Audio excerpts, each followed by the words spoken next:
the school committee room. Can you hear us?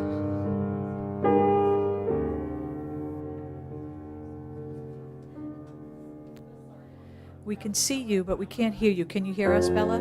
You're muted. I don't know if that's it. I'm testing. Yeah. Let me just get these on before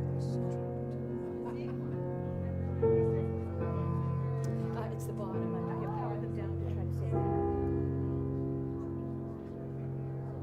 We're dead at the end.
Hi, Bella. We're here in the school committee room. We haven't started yet, but just testing to see if you can hear us.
Testing to see if you can hear us with your connection. I see you on.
Just testing here from the school committee room. Can you hear us?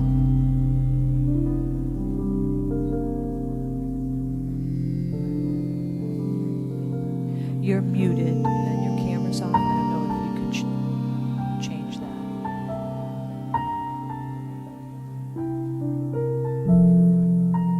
Can you hear me? Oh, great. We heard you. Thank you. I'm on camera, Marilyn. Sometimes if Wi-Fi is low or if it's spotty, it can help to turn the camera off, just FYI. I know we want to see you, but if you're having trouble with They connection. can't hear me. Can you hear me? I can hear you. Can you hear us?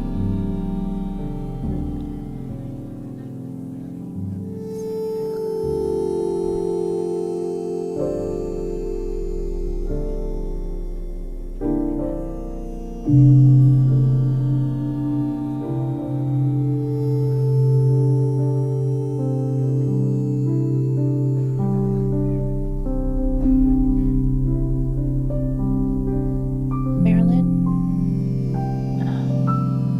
Bella, we can see you now. I was going to say maybe check your laptop speakers, be sure they're not muted. Of course, if you're not hearing me.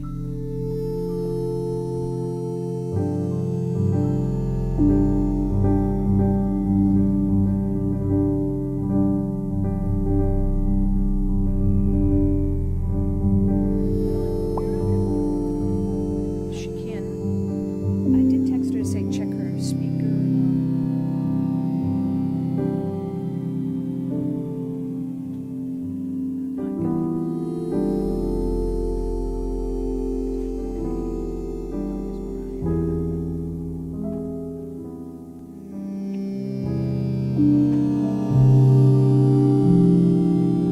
Hello? We can hear you, Bella. Can you hear us? I can hear you on the phone, but I can't hear you on the screen. I was going to say maybe check your laptop speakers. If sometimes they might be muted. But we can also hear you through the phone. If you're having trouble with Wi-Fi, sometimes it can be stronger to turn the camera off. We want to see you, but I was just going to say it might help. Hi.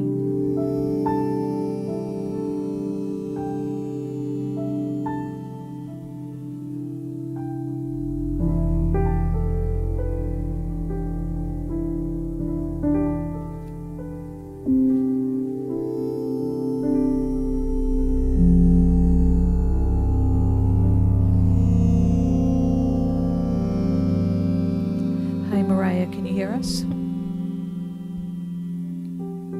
Hi, Bella. Oh, I can hear you. Yes. Mariah, can I don't you? think we can hear them in the room yet, but I think they can probably maybe hear us. Okay, so Mariah, you're not hearing me. Can you hear, Mariah? I'm just going to use 6 to just wait.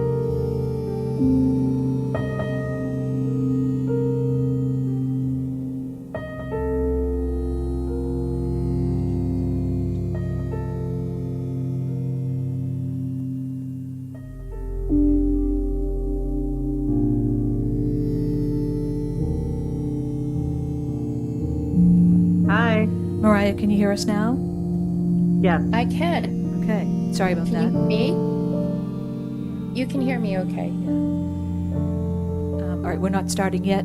If we're ready, I'll do. All right, I'm going to do the countdown with Big Morgan. We're going to count down to the start here in the school committee room in 5, 4, 3, 2, 1. Recording in progress. Good evening and welcome to the March 4th, 2026 meeting of the Brookline School Committee. First up on our agenda is our consent agenda, 1A, Accounts Payable Report from February 27th, 2026. Is there a motion to approve? Suzanne moves. Is there a second? I second. Second. Sarah, okay. Donna, how do you vote? Yes. Suzanne? Yes. Sarah? Yes. Andy? Yes. Carolyn? Yes. Bob? Yes. Mariah? Yes. And I vote yes as well. Do you have a superintendent's report, Bella, or do you just want to speak to the budget later? I was going to defer to the budget later. Thank you. Okay. Next up is public comment. Members of the public may provide public comment. We read all of our emails, so if you send us an email, rest assured that we are listening to that. Betsy Fitzpatrick is the person to whom you can email if you want to ever speak at our public comment. It's limited to 3 minutes, and Betsy will time that. We don't respond to public comment in the moment, so don't feel like we're not listening if we're not responding. It's just our policy not to respond to public comment. First on our list is Lindsay Anderson, followed by Gwen Kerr. Thank you. And then as soon as Betsy gets back, we'll let you start and she'll put the timer on. Can you hear me? Yeah. Okay. All right. Thank you so much, members of school committee and Superintendent Wong. My name is Lindsay Anderson. I've been the librarian at Hayes for 5 years. I'm here in a position that I never imagined I'd have to be. I'm here to ask you to allow my son to return to his school next year. He entered kindergarten as a materials fee student at Runkle last fall with a 504 plan. Since then, additional diagnoses have led to an IEP. He has an exceptional teaching and support team, and right now he needs a one-to-one aide to access his education. I've been told that if he still requires that one-to-one support next year, he will not be allowed to return to Runkle because he's a materials fee student. He is 5 years old. The district has effectively placed a ticking clock over his head.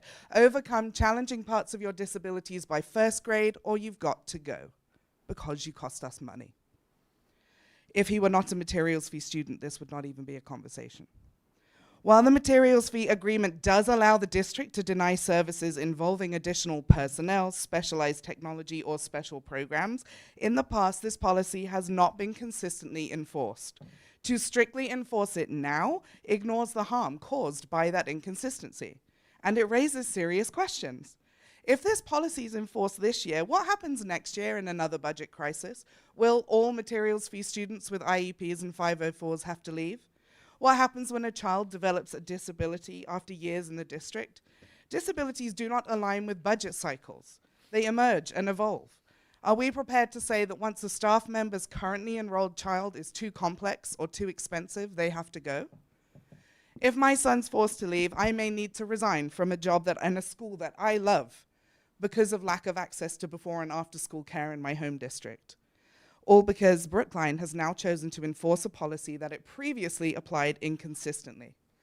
From what we can determine, fewer than a handful of children will be affected by this policy. Removing these children will not solve our financial crisis, but it will send a message that Brookline is happy to accept our materials fee payments and educate our children as long as they're not too special. Grandfathering in currently enrolled children is not being considered. Juniors and seniors at the high school will be allowed to stay, but that same consideration will not be given to younger students. For comparison, Newton Public Schools allows staff children to attend at no cost with full access to special education services. Parenting a child with higher than typical needs is relentless and exhausting, but when our children need us, we rise to meet the occasion, and Brookline schools must do the same. There are very few of us affected. The financial benefit of limiting access to essential supports is negligible. The moral impact is not. Special education children are not the burden. Systems that fail to support them are. What does it say about our district's values if we're willing to leave behind the most vulnerable children of our own staff members? I understand that you face extraordinarily difficult financial decisions, and I do not envy the weight of your responsibility. But I'm not here to ask you a favor. I'm here to ask you to do the right thing. Thank you. Next is Gwen Kerr.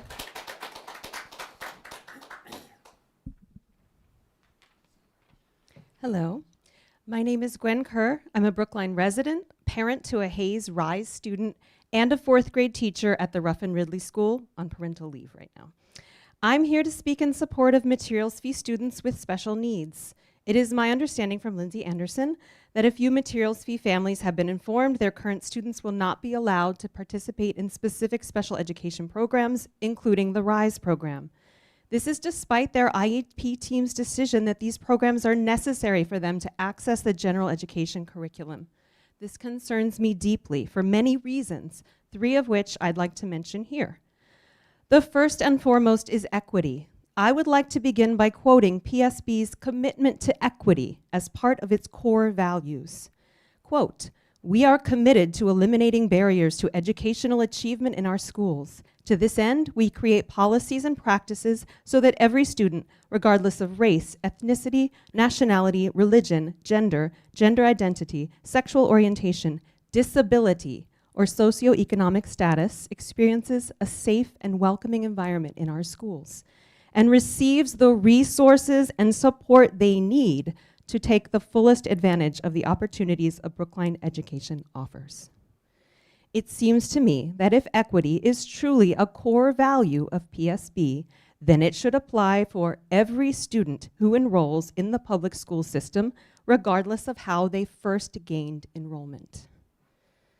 My second concern regards the nature of changing student needs. How is a family to know in advance whether their students' needs between kindergarten and graduation may rise to a level that is monetarily unsupported by Brookline's materials fee program? My own daughter started in BEEP with an IEP at age 3, transitioned into the BEEP Rise program for 1 year, transitioned out again for her last year at BEEP, and has completed kindergarten and soon first grade back in the Rise program, with the possibility of exiting again this spring. Support needs change, and at the moment, a student needs a greater level of support. Does PSB truly want to cut them off from a school and district where they have felt at home, learned, and been supported, forcing them to make major school changes when they are most in need of stability? Do we really want to be the district that tells students with disabilities that they are too expensive? My final concern is that barring these few students from special education supports will not make or break the PSB budget. While I appreciate that small costs add up, I strongly believe that this is one cost that should be absorbed by PSB, as it is in keeping with our core values, supports our caring and dedicated staff members, and contributes to the diverse community that we in Brookline profess to cherish. Let's show our educators' kids the caring and concern that they show ours daily. I hope the school committee and Superintendent Wong agree and will work with the BEU to amend the materials fee agreement to equitably educate all admitted students now and in the future. Thank you. Thank you. That concludes public comment. We're moving on to presentations and discussions. 4A, Brookline Recreation Department presentation on the transition of base.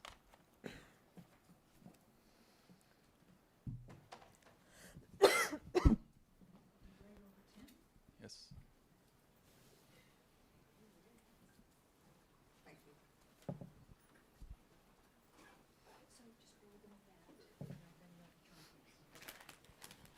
Good evening, everybody. Thank you so much for your time, especially with such a busy agenda.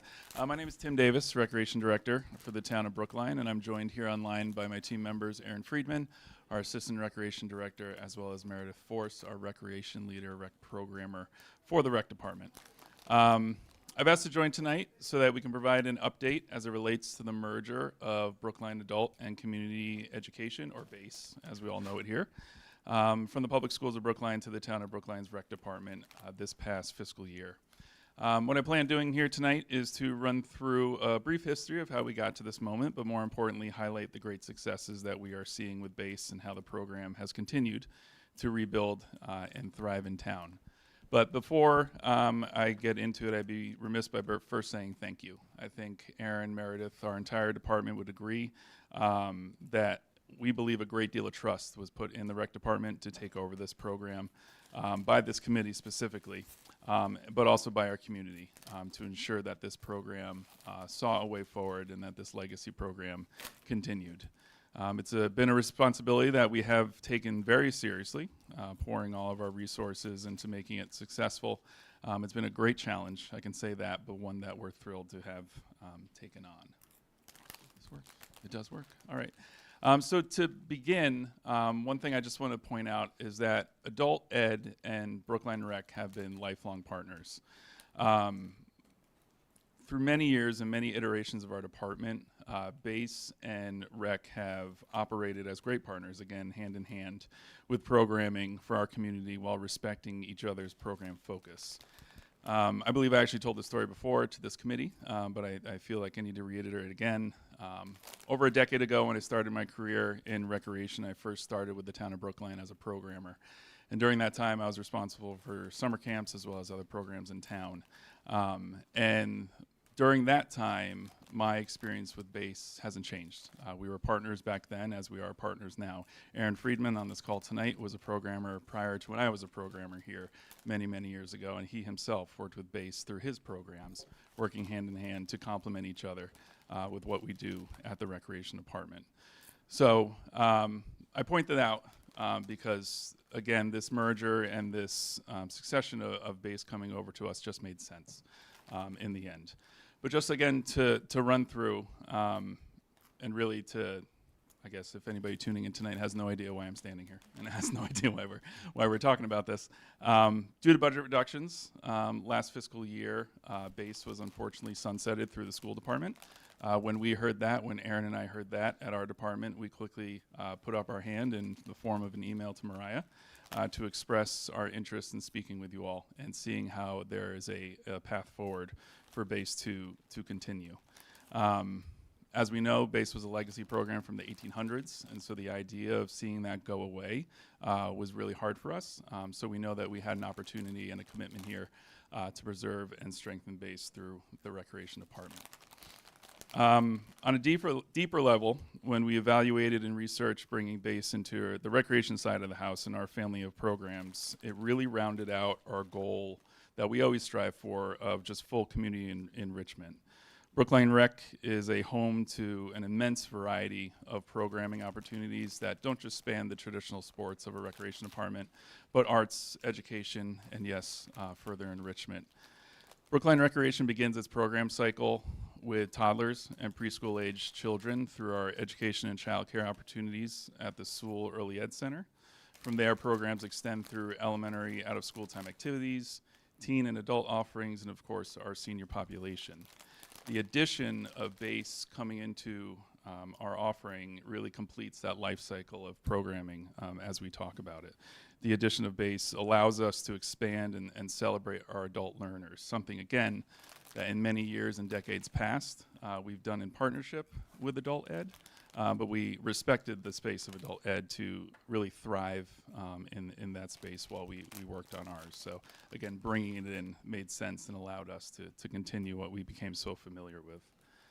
From a operational standpoint, the key to this success that I need to point out was the MOU with you all and with the schools, and an MOU of joint building use. As BASE was a school program for years and years, the success of the continuation of the program was in this agreement. So I'll say it once, I'll say it a million times. Thank you again for the openness of this conversation and this agreement.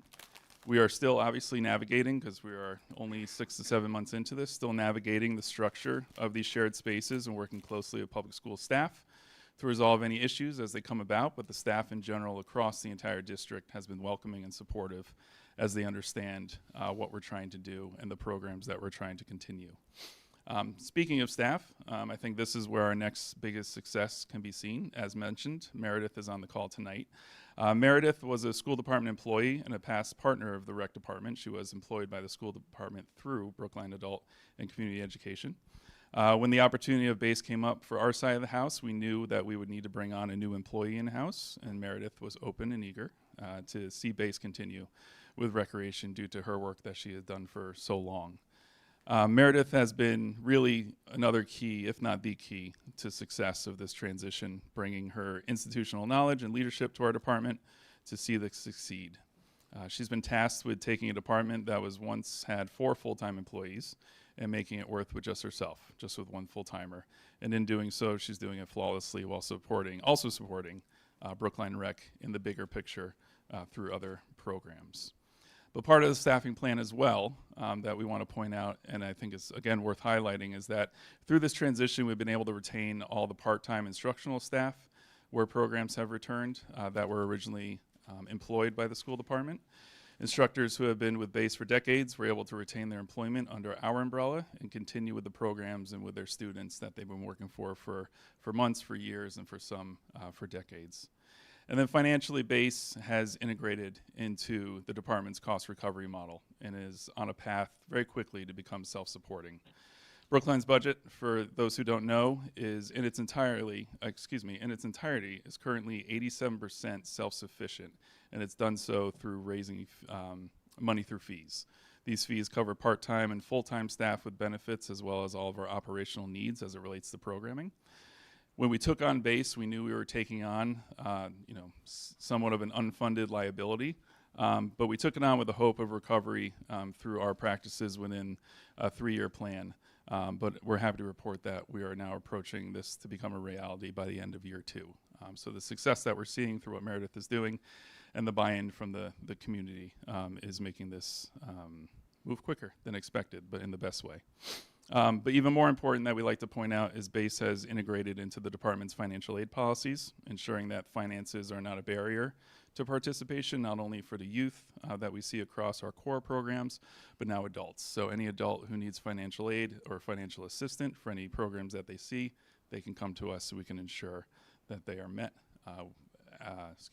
where they are to be successful. And then success really is in the numbers. As was the plan from the beginning, the reintroduction of BASE was intentional and methodical, focusing on core offerings and historically popular programs. A slow rollout, again, was intentional to ensure attention was given where needed. Since opening last fall, BASE has produced 36 multi-week programs for the public, and this is in addition to the new partnership and continued partnership of the schools around the Music Extension program. Music Extension, as I think we all know, allows Brookline school students to partake in one-on-one music lessons with trained musicians to improve their craft. A program that was traditionally run in partnership with BASE at the schools is now being run in partnership with us at Recreation. And this past season, the season that we're actually currently in, we've exceeded our registration expectations, and we now have over 200 public school students taking advantage of this program across the town after hours through Music Extension. And a huge thank you to Kenny Kozel for that. He's been an extraordinary partner, a friend of the department for years, but really open to, it's a hard change with a program like that that's been around for so long, but he's been just a great partner and a joy to work with. Speaking of registrations, to date, we've had over 560 registrations in BASE programs just in the fall and winter. This is not including spring and summer that are currently open, where we're seeing the hundreds of registrations come in day by day. They continue to grow as we approach out of school time over the summer. And lastly, with much thanks again to the work of Meredith, the theater arts program that was run through BASE will be seeing its 22nd year. As we've been able to bring it back in partnership again with school operations and working with the group who manages the buildings over the summers. So for the 22nd year, we'll be able to offer our 6-week theater program for children in Brookline. But also, this program will continue to serve as a program extension to the school department's Project Discovery program. So anybody who's in the school department program for Project Discovery can come to us in the afternoon for theater, but also much widely in the rec department, as we've done for many years, for summer camp and child care options for the summer. Another thing that came across our desk that we always like to, mention, I guess, or just a small mention of something that came across our desk this last few weeks. We talk here tonight, and I talk here tonight about the successes that we've seen, but every now and then we're pleasantly surprised by recognition outside of town and outside of our organization. And we were informed that this year the Massachusetts Recreation and Parks Association has identified what Brookline Rec has been doing in its work preserving BASE, and Brookline Rec will be awarded the 2026 Regional Impact Award. Again, a direct recognition of the work that Meredith is doing and the department is doing and what the department has done to make this a reality. And this follows last year's, if I can just brag, because I always like to brag, follows last year's recognition where our department received the Agency of the Year Award for that equity initiative, for that financial aid program that, again, has brought in BASE into that policy to ensure that these programs and this programming that we're talking about is as accessible as possible. And then just lastly, positioning in the future. The work is far from done and continues to evolve on a weekly basis.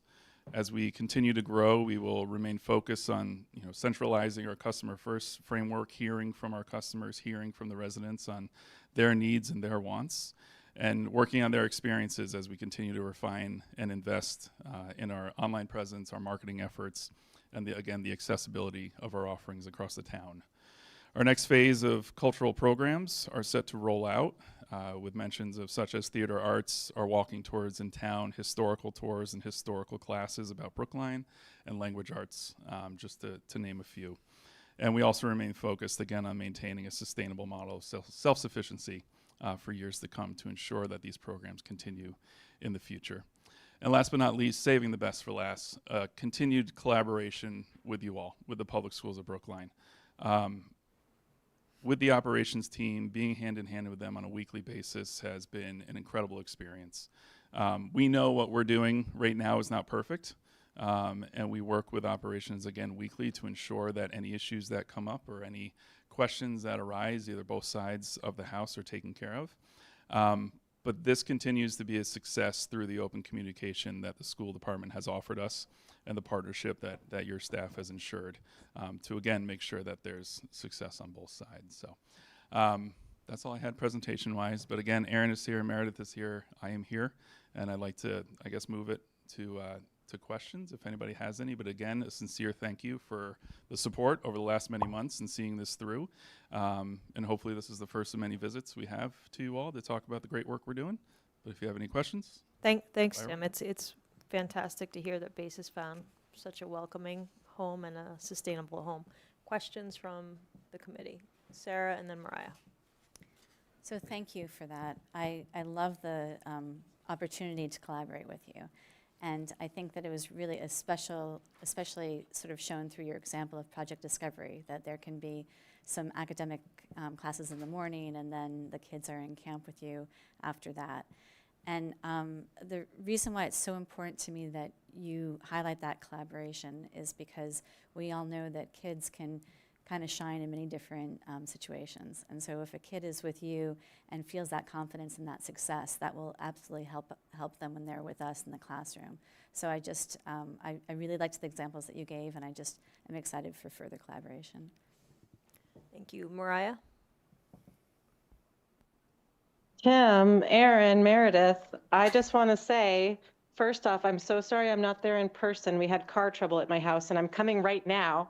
And I thought I would make it in time to see you in person, at least to one of you, but I might not. So I just want to comment now how thrilled I am to get this update of how well things are going. And as you say, like, you know, this isn't done. This is work that you're really working on. But to me, it's a tremendous example of, as you've said, collaboration, and preserving some of the things in Brookline that we really want to make sure the community has access to.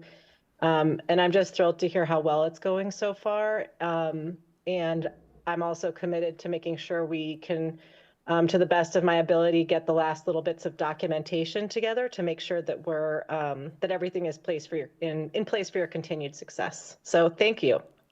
Thank you, Mary. Thank you. Thank you so much for being here. Appreciate it.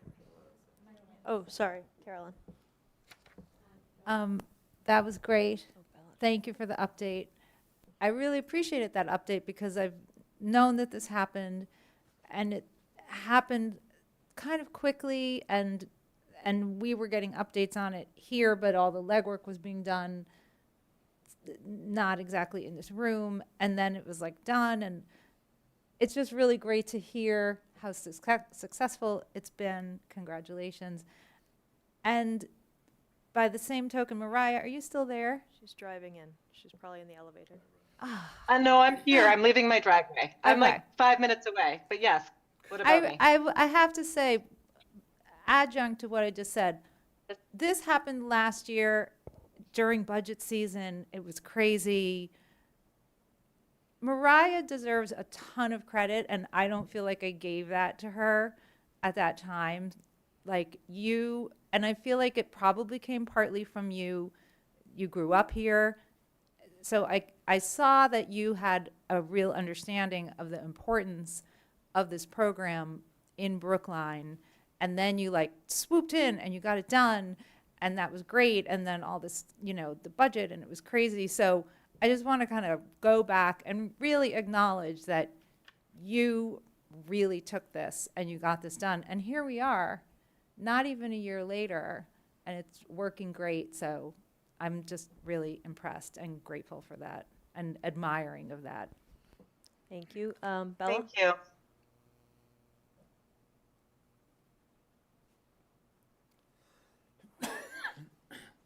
Yep, Bella, go ahead. Okay, thank you.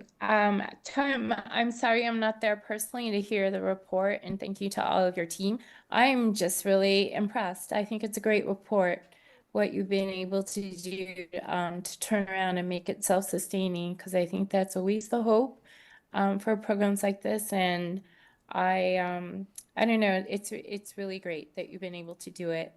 And so hopefully we as the staff will be able to continue to support you in that endeavor to expand the program as you described. Any congratulations. Thank you very much. Thank you. Thank you so much, Tim, and to everybody who's worked on this. Thanks. Thank you so much for your time.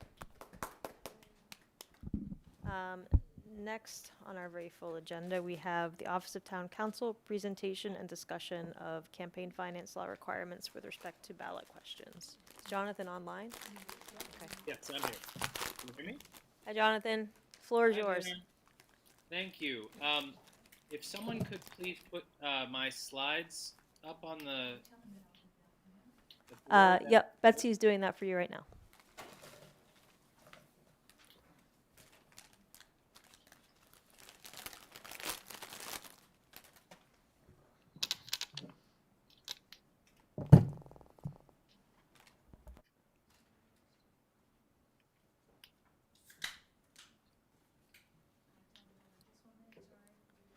Yep, we're just swapping out slide decks, Jonathan. It's an old hand.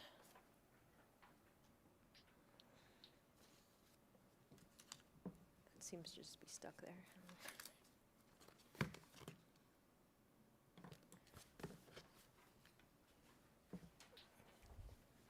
Okay, great. Thank you. Are you able to see them? We have copies, and I think it Okay, will be back great. up again. Yep. Okay, super. So yes, so I'll just get in. I know you have a full agenda tonight. So as the chair said, this presentation is intended to inform the school committee as well as superintendent and her deputies and the principals, everyone sort of in policy making positions about the campaign finance laws, specifically how they result, how they affect or need to affect your behavior in the event that there is an override on the upcoming ballot. Next slide, please. Okay, so my name is Jonathan Simpson. I'm the first assistant town council for the town of Brookline. I'm also proud to say I'm a PSB parent. I have a sophomore at the high school and twin sixth graders at Runkle. And I'm here because, as we all well know, the work you've done, it makes it self-evident. There will very likely be a question on the ballot in early May related to an override. And because of that, we need to take care how you all, as public employees, this includes elected officials, as well as appointed officials and town employee, town staff, PSB staff, how you speak publicly about the potential override, as well as what, when, and how you can utilize public resources to either analyze the override, speak about the override, inform the public about the override, because and the chair asked me to appear today to sort of give you guys a heads up, even though, as you know, the override actually has not been put on any ballot yet. Much of what I'm saying today does still apply, particularly when it comes to the use of public resources. Even if the override is not on the ballot yet and you're utilizing public resources to influence voters in an upcoming election, it can still be found to be a campaign finance violation. Okay, next, excuse me one second. I'll let the dog out. Okay. Sorry about that. Okay, so these are the sort of the big three takeaways from today. I'm going to jump right to the high points. number one, avoid mass emails. This goes for everybody listening, committee members as well as principals, superintendent staff, head of school at BHS. Mass emails are generally not going to be allowed because by the definition they're unsolicited. You're utilizing the public resource of an email list that you've acquired because you have all the parent emails, and you should not be using that to email, to send out an email about the election, about the override. Second big point, fundraising connected to the public schools is generally going to be prohibited. There are a whole lot of regulations related to fundraising more generally, and much of this may pertain to those of you who might be up for re-election in May. That is outside the scope of this presentation. Suffice to say that anytime there's a question of whether you're allowed to use PSB resources for fundraising, the answer is generally going to be no. There are fundraising guidelines to make sure you're being ethical outside of that, but you should refrain from using anything like the PSB staff, PSB buildings, PSB letterhead, anything like that when you are fundraising. And finally, I've touched on this a couple times already, public resources cannot be used to influence voters. Public resources goes well beyond just public funds. Resources includes staff time. It also includes things like the email lists that I mentioned before, but it even includes things like the fact that you are the school committee, that office is the weight of that office is a public resource which you are not supposed to use to influence voters. Next slide, please. Taking these kind of one at a time, as I said, mass emails, don't do them. They should be avoided. It's just far, far, far too easy to violate campaign finance law when you send out a mass email related to the election. This, for those of you who don't know, in 2023, the last time we had an override on the ballot, the town was actually found to have violated campaign finance laws because the superintendent at that time, as well as the head of school at BHS and several of the principals, had sent out mass emails. This was not even, for the most part, not even anything out of the normal course. They put information about the ballot question in their sort of weekly email newsletter.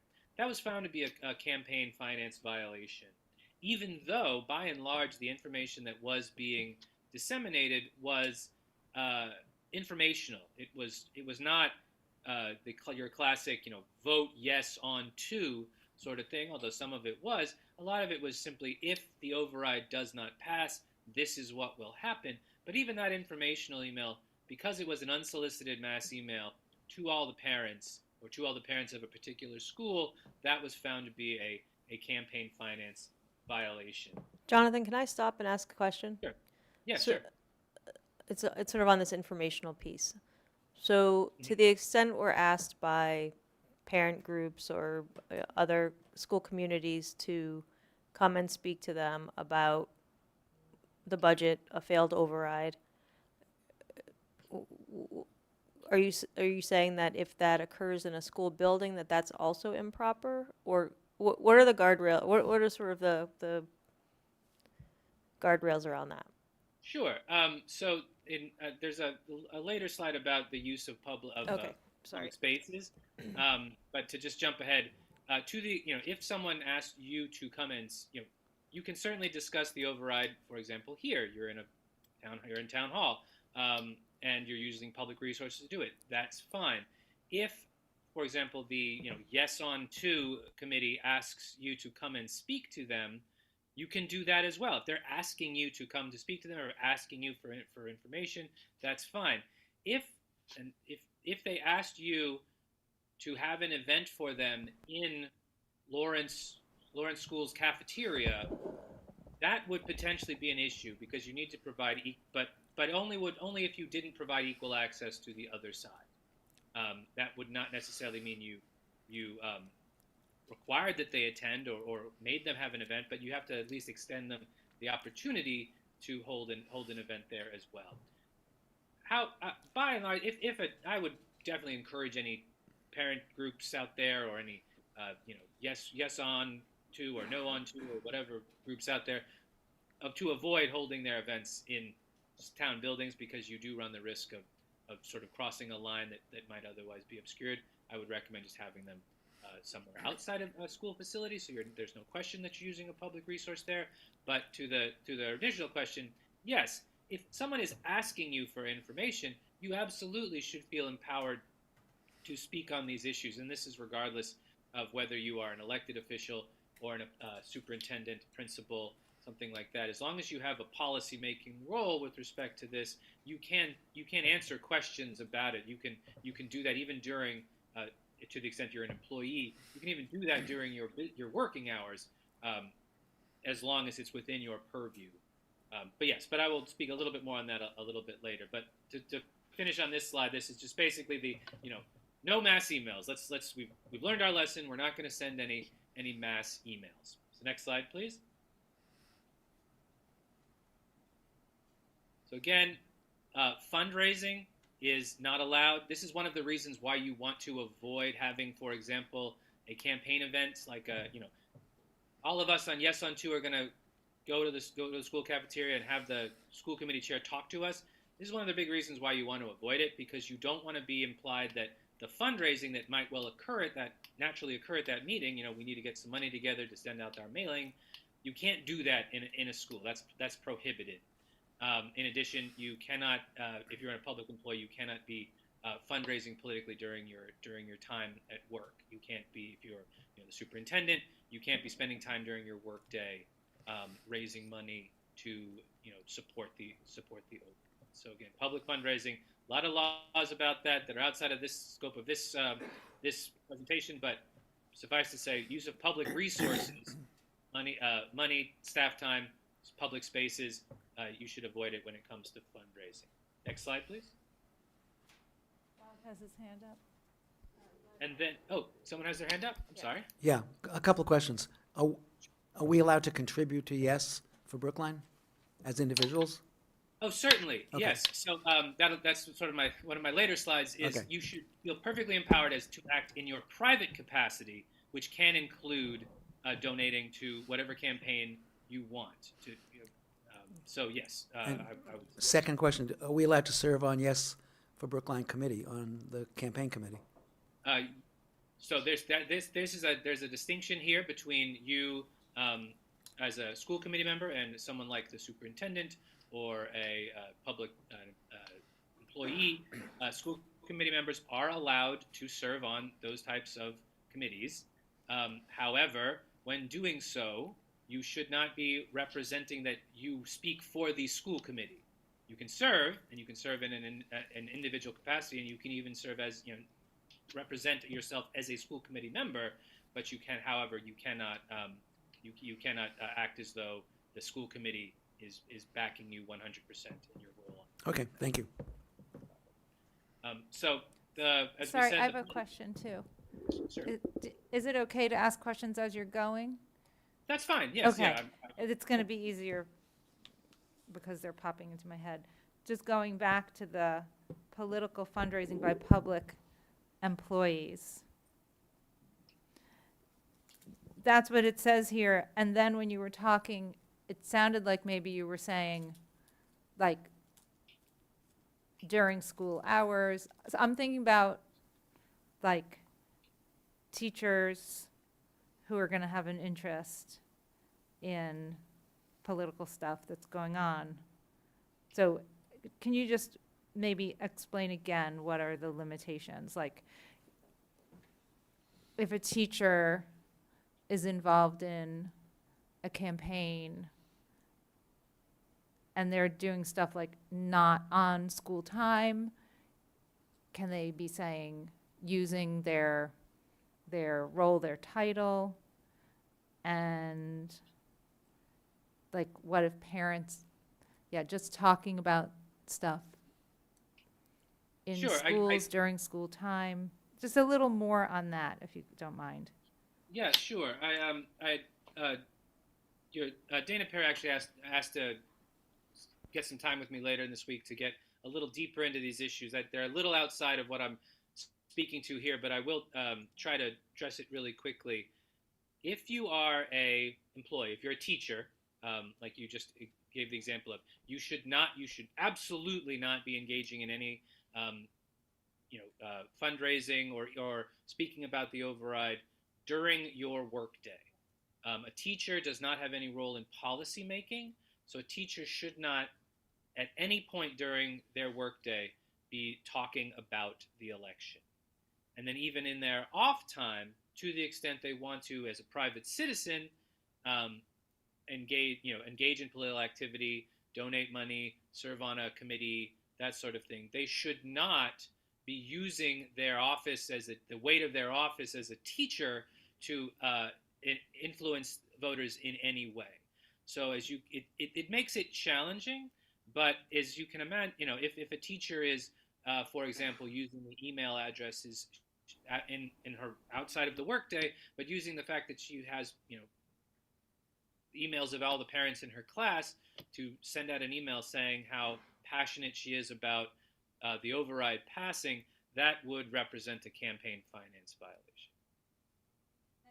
Sorry, just a little more in depth on that in terms of teachers.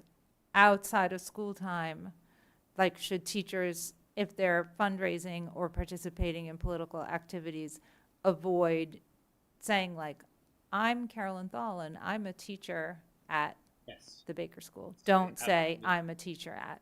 Should not, yeah. Okay. The classic example is a police officer should not be wearing their uniform when they're doing political activity. I believe that an easy comparison would be drawn to exactly like you said, Carolyn. That makes sense. Okay. I'm a science teacher at Pierce, and I really support this. So I just want to follow up on that, Jonathan. So I can door knock for whatever I want, yes or no, and campaign and say, hi, I'm Val Frias, I'm on the school committee. I'd like you to vote X or Y for Z reason, and that's okay. But on a Saturday, a teacher can't do that? Yes. A teacher can't say, hi, I'm Joe, I teach science. This is why I think an override is important. That is a distinction within the campaign finance laws. You all, as elected officials, are expected to take positions on these matters of public policy. So again, as long as you're not saying I'm Val Frias and the school committee or the town of Brookline says X or Y, Val Frias chair of the school committee and I support this override, as you're knocking on doors, that's fine. But a rank and file employee who has no policy making responsibilities should not be using the weight of their office when they're knocking on doors. Jonathan, just to follow up, this is Mariah. So, but a teacher, going back to Val's example of Joe, he could say, my name is Joe and I would encourage you to vote on this. He just can't say, I'm a science teacher, right? Like, because you're focusing on the weight of the office. Yes, and I would even go as far as to say, I'm a science teacher. He shouldn't be saying, I'm a science teacher at this Brookline school. If he's just saying, I'm a teacher. Thank you for clarifying. Okay. All right, Suzanne, sorry. Yeah, we have a I'm couple. sorry. I'm really confused. I'm here to help. Well, and the reason I am is that, in past years, like the yes or no campaigns, on state initiatives, the teachers' unions have been very involved, and so have people like on school committees and that kind of thing. And so, have we been doing it wrong all these years? I mean, I'm confused about that. How? Well, this is where I have to beg to have a little bit more time. I know Dana was asking me some of these questions, and mentioned union activity. I genuinely don't know. Campaign finance law is very complicated when it comes to what you can do. Electioneering that you're doing, generally fundraising that you're doing more generally. That's not using public resources. And in terms of your example, Suzanne, I'm not exactly sure. I want to make sure I answer the actual. I want to give you a good answer. So I'm not positive what union activity you're referencing, so I would ask maybe we can circle back in a later time and I can try to speak to that. Okay, thank you. That would help me because I am a little confused right now. So thanks. Okay. All right, we'll keep going, Jonathan. Thanks. Okay, thank you. So as I said, you can't use public resources. We just were speaking about one of maybe the less obvious public resources that you cannot use, which is the weight of your office. This only applies again to employees and appointed officials. Elected officials can use the so-called weight of their office when they're talking about a ballot question. In addition, uh, public resources would include staff time, things like that. So the fact that you can speak on an issue doesn't mean you can then direct someone on PSB staff to speak on it. That's a misuse of public resources.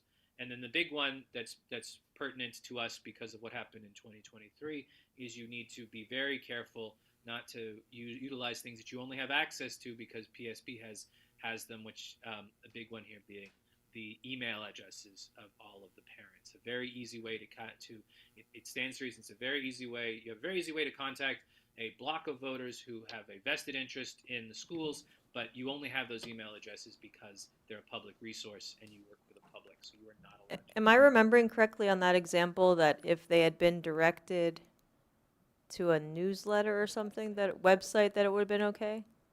That was the distinction?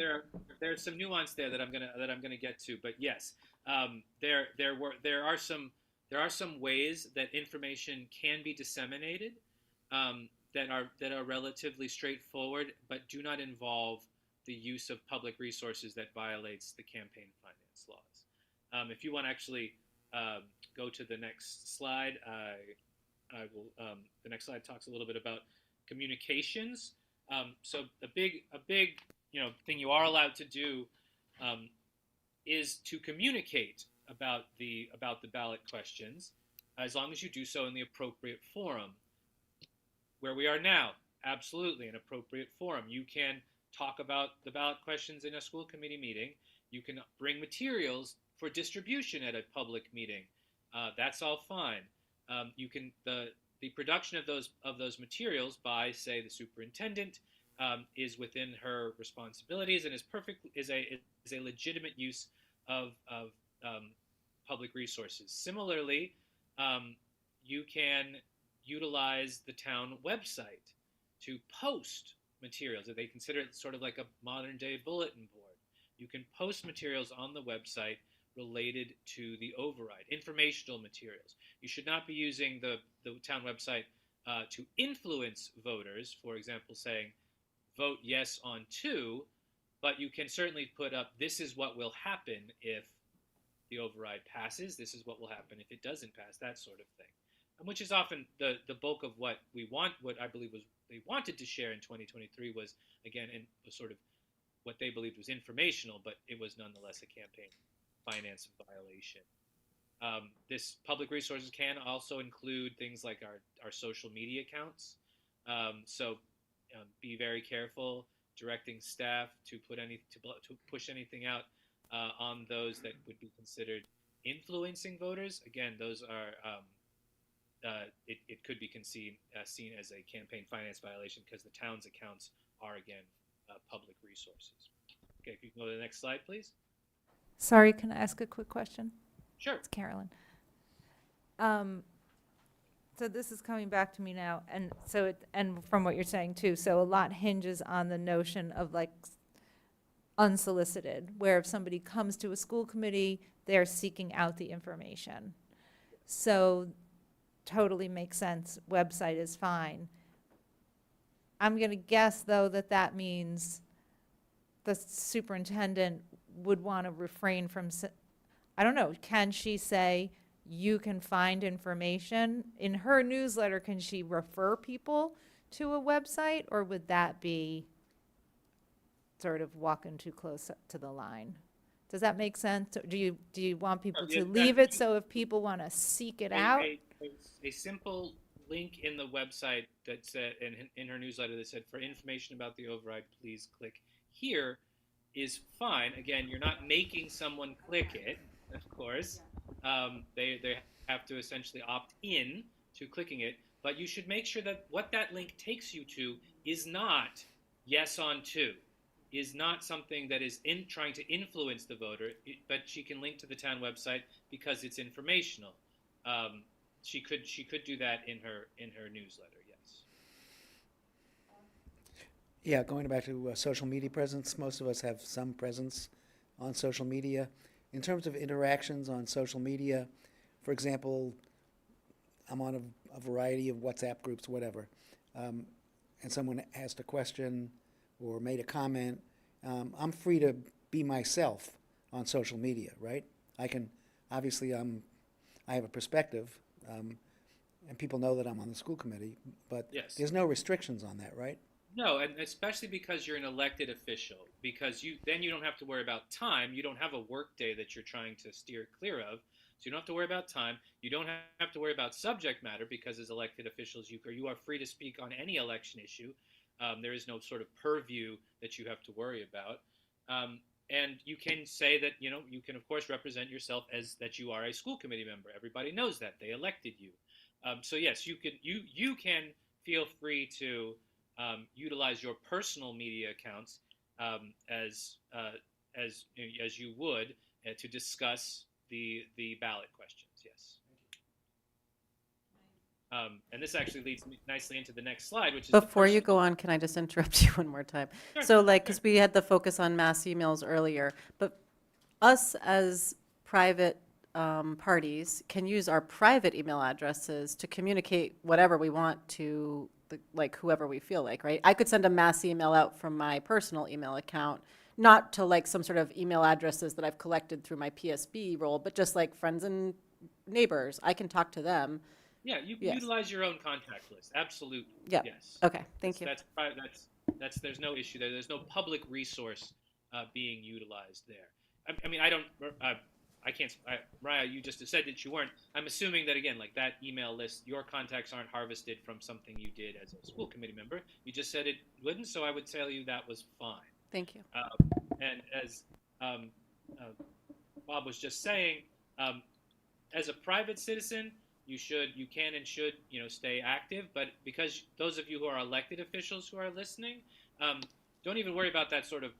In private citizen, you as elected officials, you can engage with the public, basically as you normally would, as long as you don't use public resources to do it.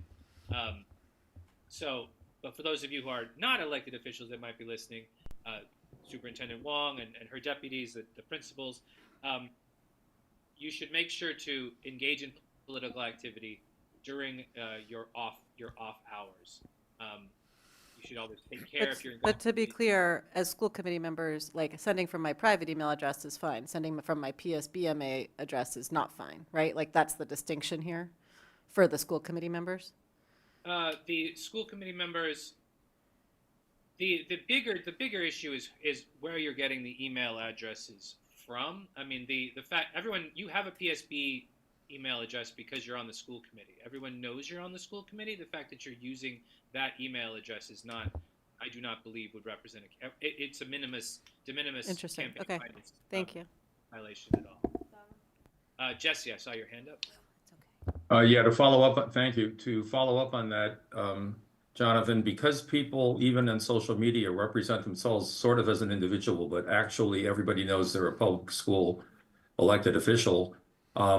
In their let's assume they're not sending out group emails from Facebook, let's say, for example, or in WhatsApp groups. But does the fact that I thought the distinction you were trying to draw was a little bit different, and that, excuse me, and what I mean by that is that people know you're a member of the school committee.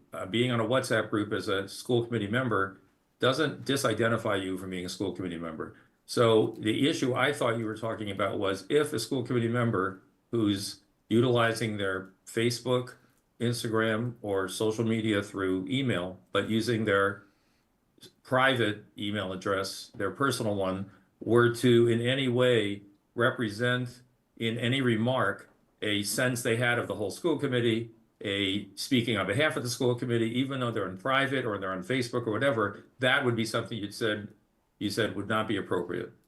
As this individual person speaking for yourself and always saying that's like, speaking for myself, not as a member of the school committee, I have the following observation to make, for example.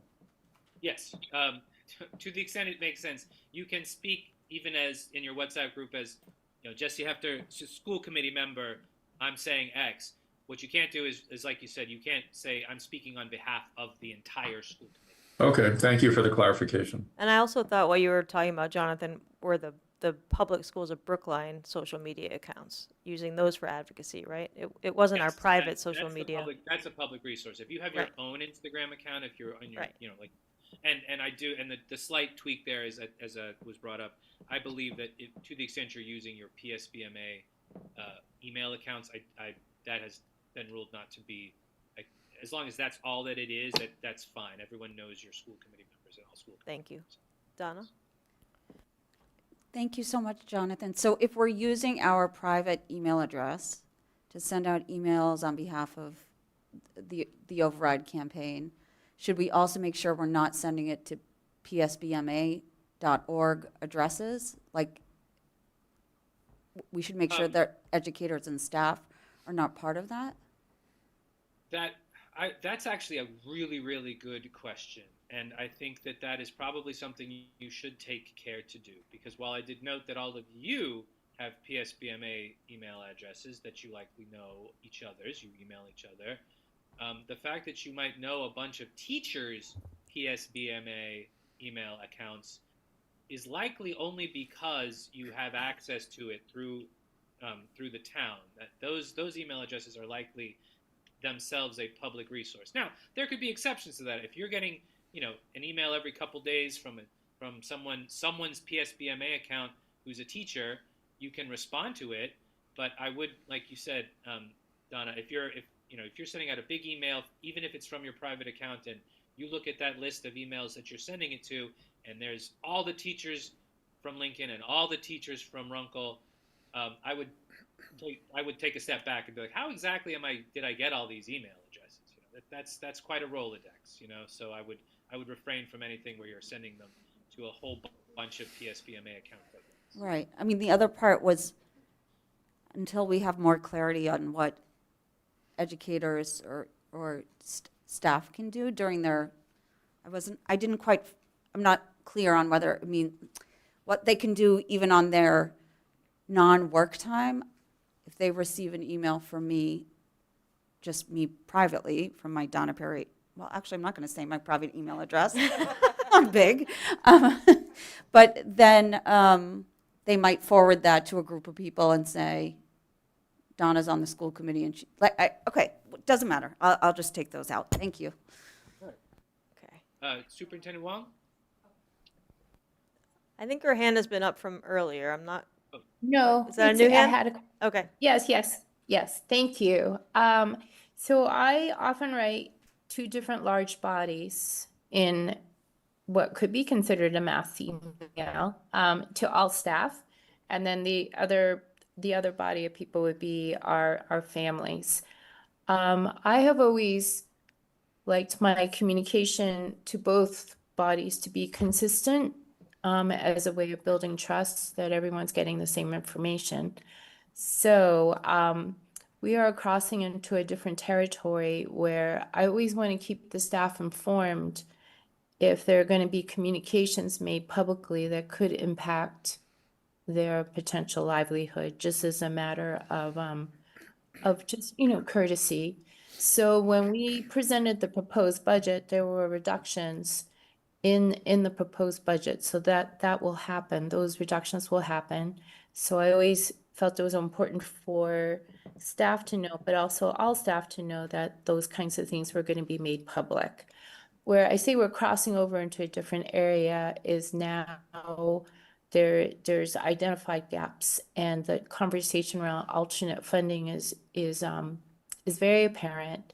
So I have been sending communications to the staff before we talk about the impacts, so they're not surprised, like they know those things are being said. I think it's okay, from what you've described, that I continue to keep the staff informed about what's happening, not as a need to vote yay or nay. It's just more objectively what a gap means, and if alternate funding isn't found, what that could mean for them. But I'm also understanding that for families, and it's partly because we don't have a communications director, but we can be sure that we do it this way, is if I have the same information that I provide staff that I would want to make available for families, I need to post it on the website. And if I put it in a communication to families in a newsletter, just to, if they want more information, to send them to the link. Do I have that right? Yes, and I would definitely err in that later example of what you're telling families. I would err on the side of as being as little information as possible. You know, the communities have been cited for saying something like, "Go here for important election or news about an important upcoming election." Right. Even I would something just, like that. yeah. I would try to keep it in line with, my communications to staff and to families are the same, but the way I deliver it, I will change. Yeah, I do have to jump in. That cannot be the case. You cannot communicate to parents the same way you communicate to staff. That's what I mean. But can the message, so what I message to staff, I'm uncomfortable with messaging being different to these two large bodies. Staff I can email directly, but for families, I think I would just have to say if they want to avail themselves of that information, I can refer them to a link. Yes, you can put that information on the website, and then in your newsletter you can say, right. I think yes, and so I'm just trying to be clear that I intentionally don't want to send different messages to the different groups, but I will be mindful of how I send it out. And I do think the campaign finance laws encompass the soul of what you're trying to do, because it is a legitimate use of public resources for you and your staff to develop all of that information, to those charts and those whatever informational documents you're doing. It's just we have to be careful how we push that information out. So certainly it'll be the same message. It's just a question of how people are able to get it. Okay, that's very helpful. Thank you. No problem. Bob, Carolyn? Yeah, this is really a question for Bella and perhaps Val.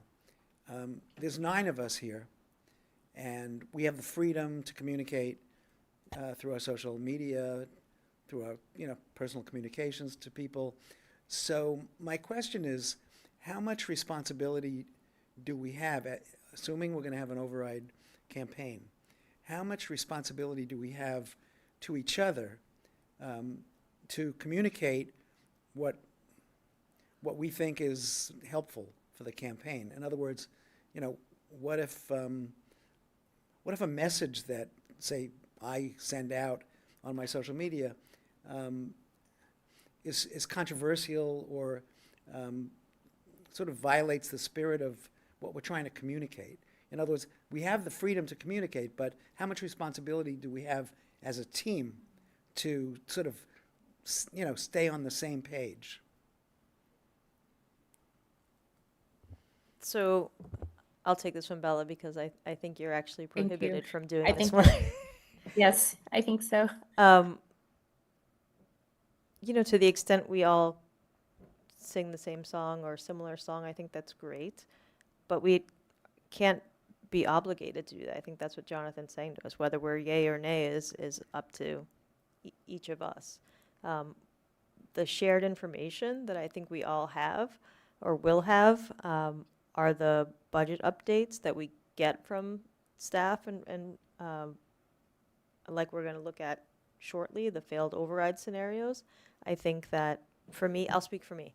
For me, I'm going to message that out to folks. Anybody who asks me and anybody who is in my personal Rolodex, I'm going to email that out to, because that is, to me, a Brookline that is unrecognizable.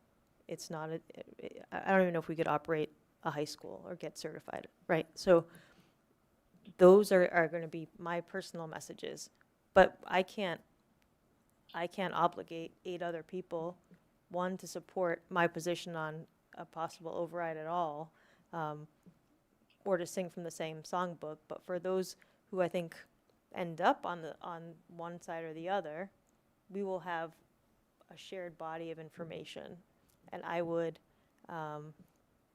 use that for me, because I think it's whichever direct, it's powerful information to have and to use that message and craft your message around the facts. That's me. Sorry, Carolyn and then Donna. Oh, and Mariah. Going back to what Bella was talking about, her messages, and I don't mean to throw a wrench in things, but I just saying, probably decent number of staff are voters, are Brookline voters. You know that, but so that's what I was thinking when that conversation was happening about sending information to staff. Lots of them are Brookline residents. And then totally separate. So Jonathan, all of this, we're talking about the override. I think you're also saying, like in terms of employees, teachers who are employees, this also would apply to townwide races like town meeting, select board, et cetera. No. Okay. This applies to the election only. Ballot question specifically. Ballot question. This is not. These requirements do not apply. For example, if there was an article at town meeting, that the school I'm talking committee about like on May 5th, we're going to vote probably on an override, and also at town meeting, select board, school committee. Oh, town meeting members. Oh, sorry. I'm talking about elections of. I'm talking about employees and political messaging about candidate races. Okay. Yes.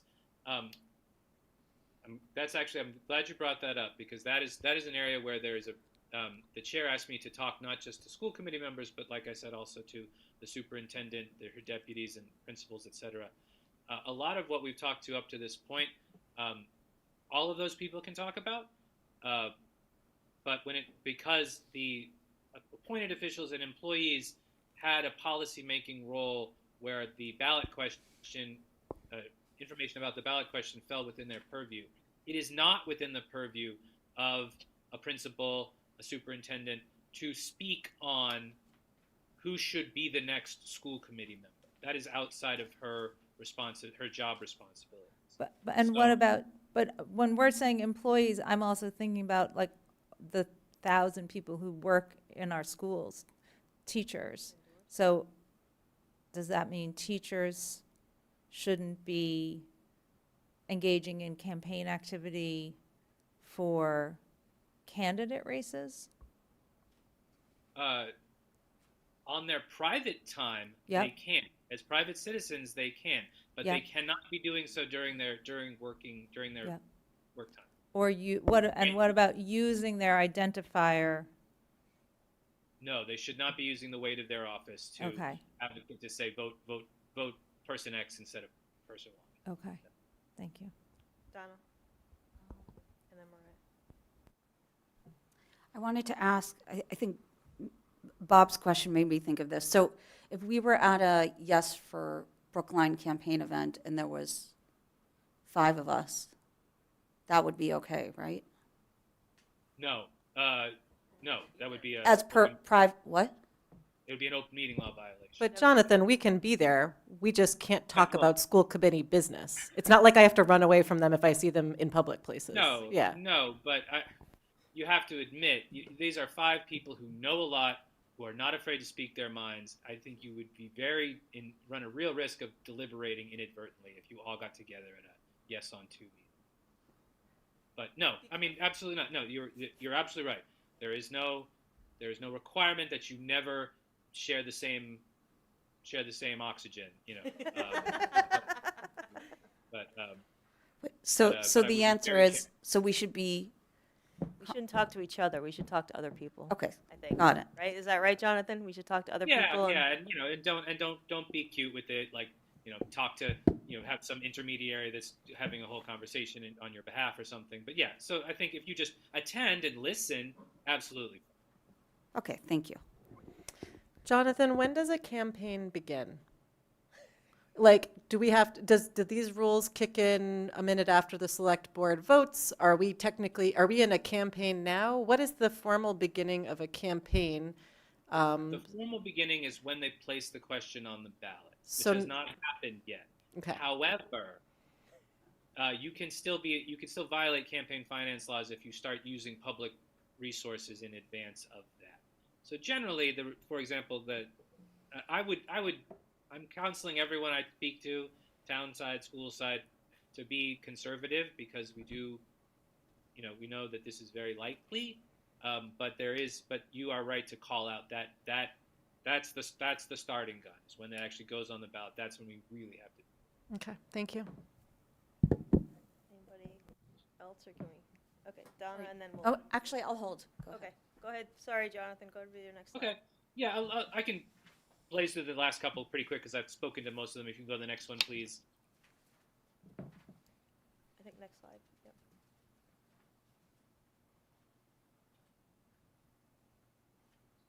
Well, I'll just keep talking. The next one is just about policy making. Oh, thank you. Policy making positions. This distinction doesn't actually apply to you school committee members. You don't have to worry about only speaking on things within your purview. As elected officials, you are empowered to speak on anything, even if it's not a school matter. However, for those of you listening that are not elected, your superintendent, deputy superintendents, principals, while you can speak, use public resources to develop policy positions, speak publicly on certain issues, they have to be within your purview. But I believe that for the purpose, if we're talking about the override, everyone I just listed has a policy-making role. If I was the Runkle School principal, I probably shouldn't be talking about cuts at Ridley, but I think everyone can probably stay in their lane that way. And again, the elected officials don't need to worry about that. Next slide, please. It takes public resources to do a lot of the work that you guys are doing. That's fine. You're all expected to spend public resources to talk about this in meetings. For Bella and her team to be developing all of these, potential reductions. What's it going to look like if the override fails? You absolutely can prepare those. That's a legitimate use of public resources, again, as long as it falls within your purview. That's why a teacher couldn't do this. They don't have a responsibility to prepare budgets for the entire district.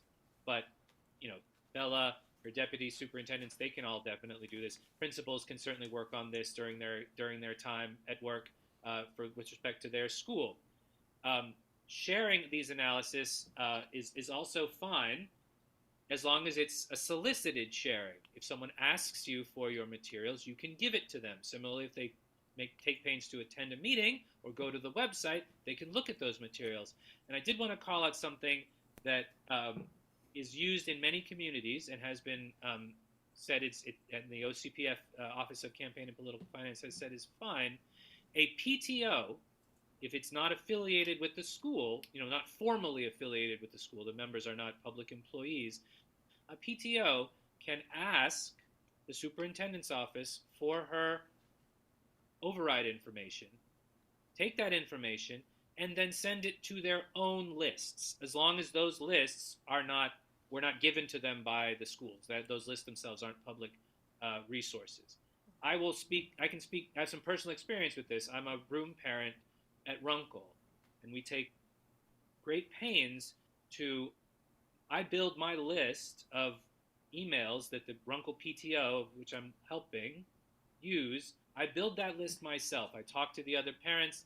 I ask them if they'll share their email addresses. I effectively have them opt in. I build that list myself.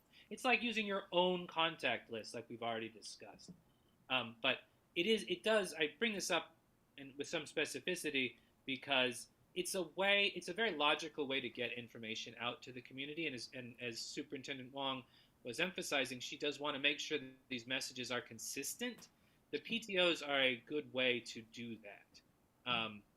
There was, in fact, in 2023, head of school Myers sent put the same message in an email he sent out to the parents, which was a campaign finance violation, that he did that same text appeared in an email that the BHS PTO sent out in their weekly blast, and that was fine. They had asked Head of School Meyer for the information, he gave it to them, and they sent it out to the parents. So that was fine. So I just want to bring that up as a good way to share information. Sorry, I have a question. Sure. Are you done? I don't want to speak over you. Oh, I'll finish the slide and then please go ahead. Again, all of this is the important distinction here is all of this is solicited distributions. What we really want to avoid is unsolicited distribution of information. Go ahead. I just want to make sure I understand what you just described, because the email thing is funny, right? Like, we used to have directories. So are you saying I understand what you're talking about, having had to do it once directories ended, sending around a sheet and asking people for their emails. So I have two questions. One is, you feel confident that even though it's like school associated, room parent, PTO, that's not school based. And then my other question is just, some PTOs, I think, still get lists from the town, from the opt-in in Aspen. Like, I would be very surprised if the BHS PTO email list is just because the presidents went around and got people's emails. Like, those have to be, like, if they got them from the town, I'm wondering. Jonathan, they get them from the town when we register, and I think every year we essentially have to affirm that we want our email addresses shared with the PTO. Yeah. So is there an issue, even if they come from PSB, but there is an affirmation that we want to have our email addresses given to the PTO, like we've opted in? It is my understanding that opt-in insulates the PTO from a charge that list is still it would be impermissible to utilize that list. But I do take Carolyn's point that if a PTO knows full well that it's just utilizing what Aspen spat out and the principal gave them, that's a public resource. So I speak as, I spoke from personal experience about that. I think that, the more removed that there is, the more comfortable we can feel utilizing that pathway for information dissemination that I just described. But I do apologize. I think I may have been assuming a little too much about how the PTOs are run. But the opt-in is critical when it comes to BHS.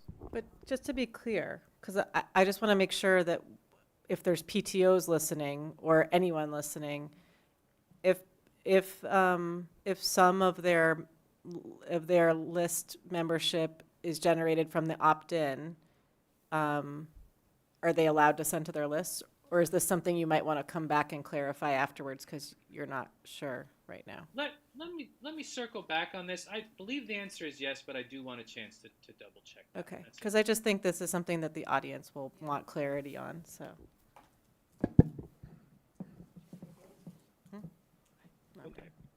Okay. I'm just gonna, next slide, please. As I mentioned before, you can allow private groups, even private groups involved, who are taking a position in the election, to utilize public buildings, but you have to give equal access to both sides. It doesn't necessarily mean extending an invoice. It just means making sure that it's available upon request. And so that's where you can get really tripped up, is you need to make sure that if you let one group in, you have to let the opposing side in a similar circumstance. So that's, and then the last slide, if you want to go to the next one. I've said this multiple times tonight. Please try to be conservative when it comes to this kind of thing. I'm speaking particularly to the appointed officials and employees who might be listening, as school committee members have fewer restrictions on when and how they can express their opinions on these matters. But even to the elected officials, please be cautious when it comes to public resources and the ballot question. The town administrator will be sending around a memo in the coming weeks with more information about the campaign finance law and how it relates to the ballot questions. And I really, really appreciate you guys having the patience to let me sort of go and research some of these. I am happy to continue to do that throughout between now and May.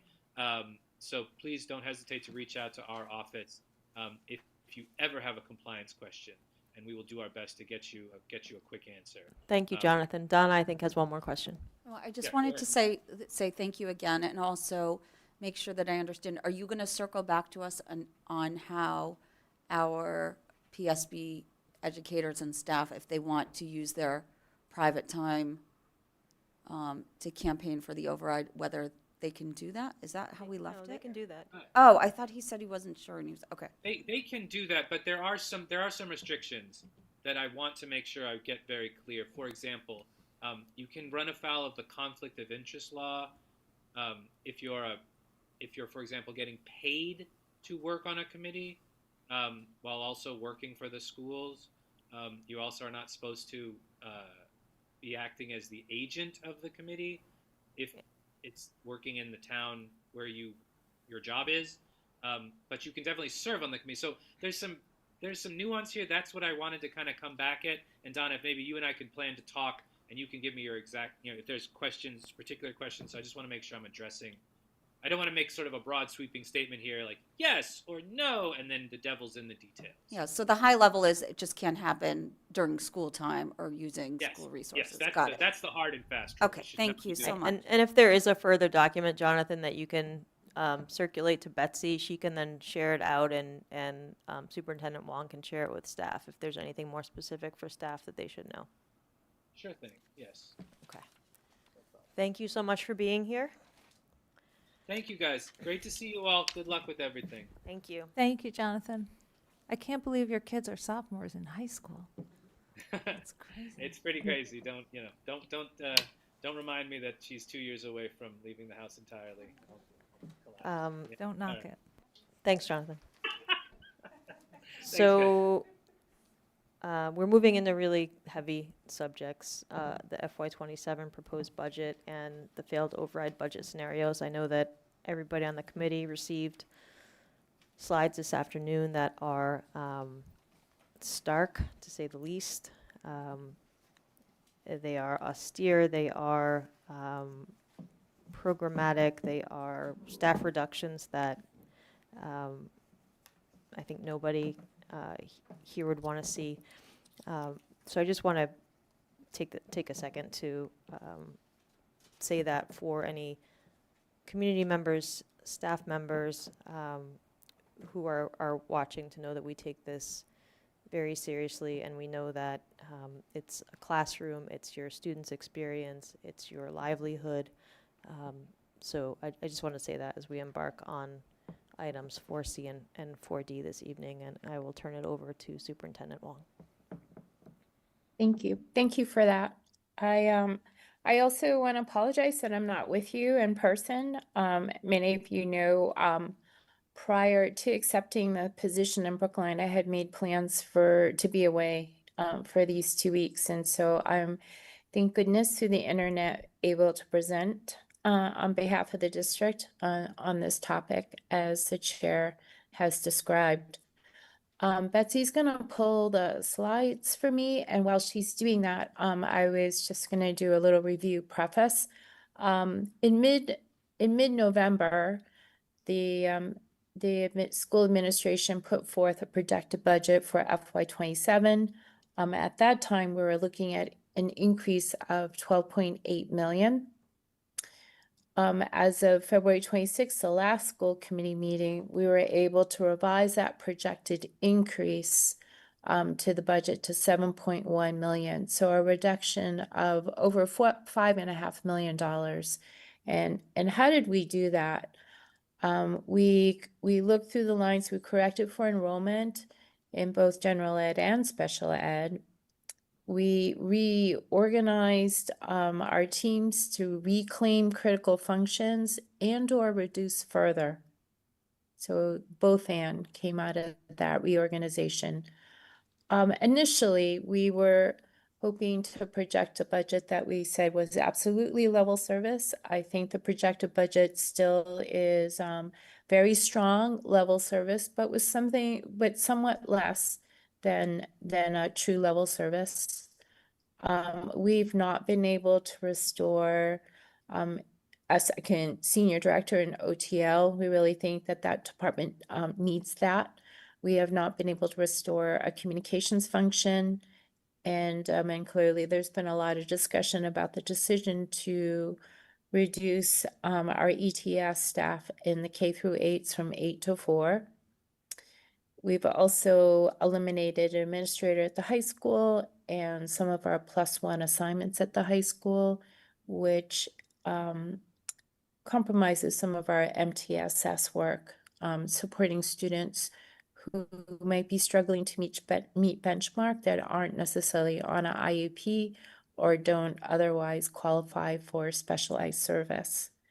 The other thing I wanted to say or note is that we often talk about cost drivers to a budget, things that are driving the cost, and for us, some of it is some of the expenses related to special education, tuition, transportation as a cost driver, and then obviously the salaries of our staff, which is the heart of the budget, and you've heard some about shared services that undermines the town's capacity to support some of the increases that we're looking at. I just wanted to be clear. So what's a key driver to building a budget? So we talk about cost drivers, but what's the key driver to building a budget? It's about the students. It's about building a budget that will support all our students to thrive, to be, yes, the best they can be, all of that, but support them all along the way. So when we look at reductions, we keep that in mind. So a guiding principle has always been to approach reductions and growth for the purpose of satisfying our fiduciary responsibility to the town. And that fiduciary responsibility to the town is making sure that we are developing and sustaining an excellent educational program to support all our students. But it also means maintaining practices of accountability, fiscally efficient, and prudent.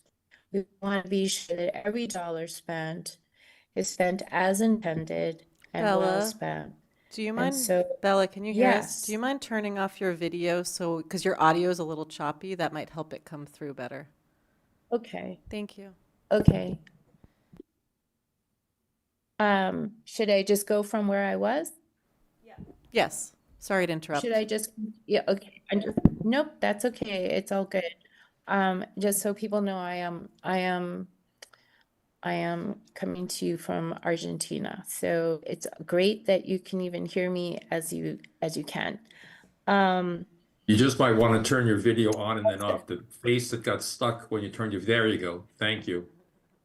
That looks better. Okay, all good? Okay, thank you. Yeah, it caught your All right, so facial expression in between. So this is much more respectful the way it looks now. Yeah, thank you. okay, great. So Yeah. at this juncture, right? So with the reduction of expenses that we've been working on, as I said, we were able to change our initial projection by over 5.5 million. The money needed for the next years to cover increases in costs. So I just want to be clear that the allocations the town has been able to give us is maintained. It's really about the increases to the budget. So that the money needed for the next year for increases and match in dollars to cost in previous years. But I want to highlight that in the years we're looking at FY 27, 28, 29, the town's capacity to allocate funding to cover the increase has diminished tremendously. In the last override for FY 24, 25, and 26. At that time, the town was projecting possible allocations of $4 million within the levy.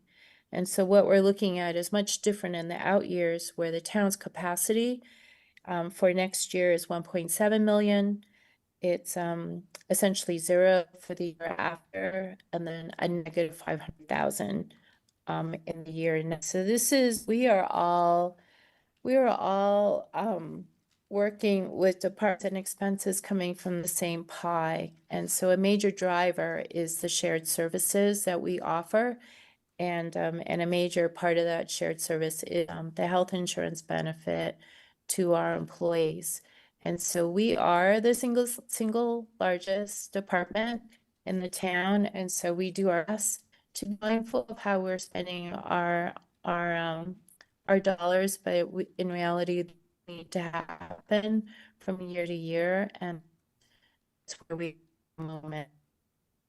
So I want to commence. Sorry, I want to go back to that first slide, Betsy. The first, that one. Thank you. So just commencing with the slide, where we are in the proposed budget. Taking into account the allocation from the town of 1.7 million. So we have a projected increase of 7.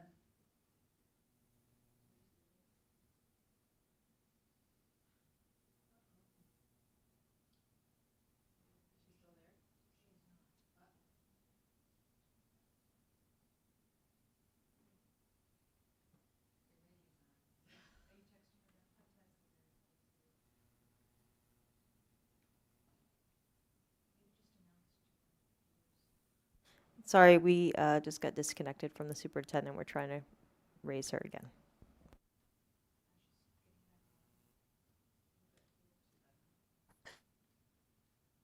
So I was with you the whole time. So I am here, and it looks like Betsy is going to restart the screen share.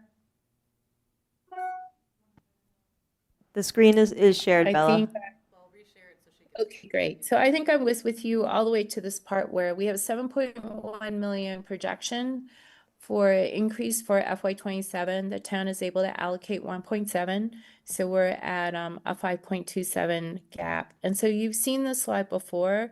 I wanted to be more explicit about how we approach the reductions. So every time we are looking at reductions anew, we always start with the district level and see if there's anything else that we can reduce.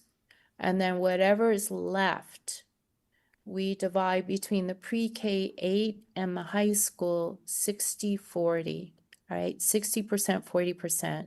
So the gap is 5.27. We look to the district level to see what else we can do to reduce. And then the remaining gap is distributed 60%, 40% between the pre-K 8 and the high school. And the reason is because we are doing it where the students are. So it represents the ratio of enrollment of students between the pre-K 8 and the high school. And so I don't know that we were that explicit before. I also want to note too, and you've heard this, I think, is that generally the budget is usually 15% to non-salaried expenses and 85% for salary expenses. And that makes sense because the heart of what we do is direct service between educator and student.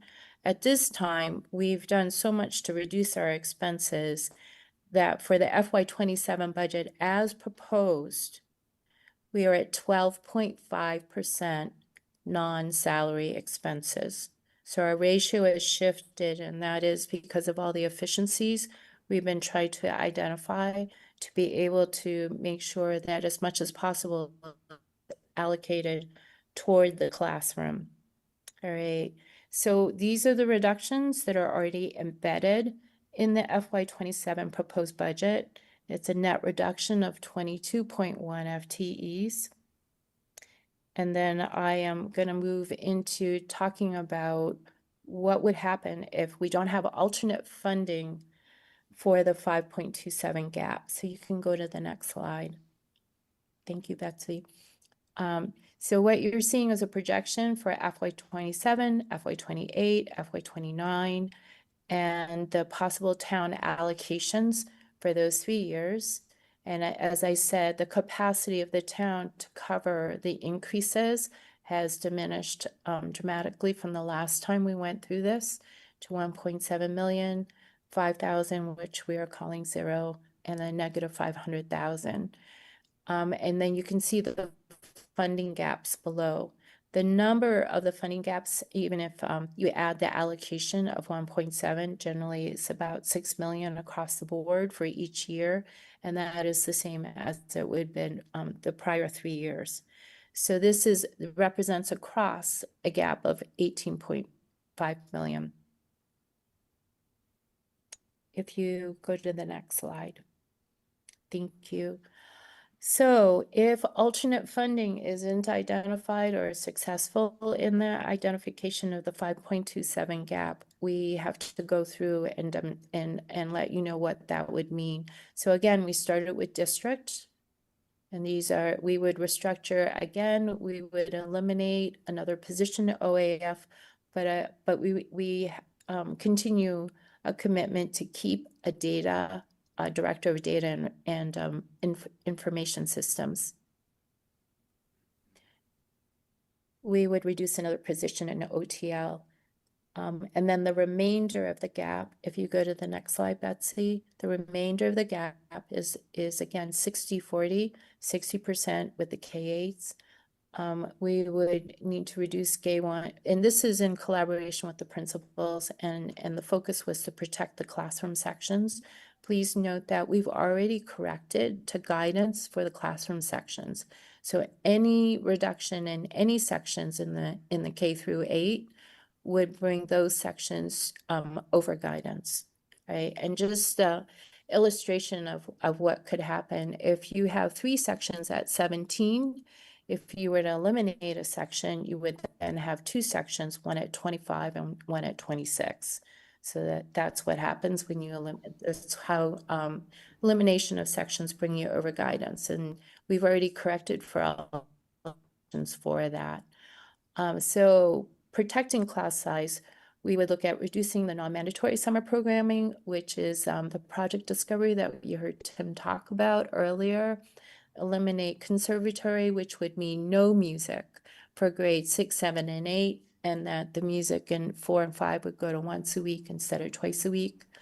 Eliminate world language 6 through 8, which would mean students would not be exposed to a new world language until they became 9th graders. And eliminate 1 paraprofessional, which is a paraprofessional not already assigned to an individual student. So Sorry. that's yes. Sorry. No.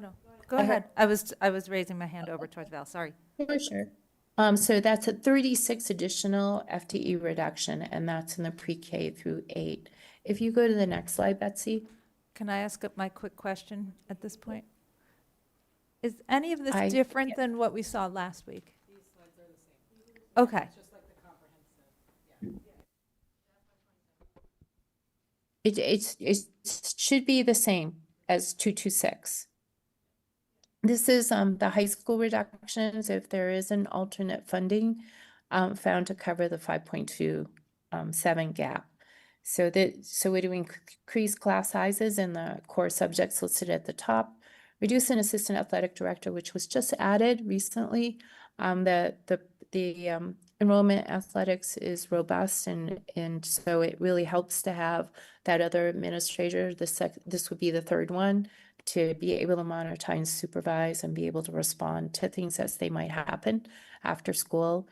Reducing doubling up of courses by students means students would not have the option to double up in a subject area, which they do now, and it's actually a really popular part of the program.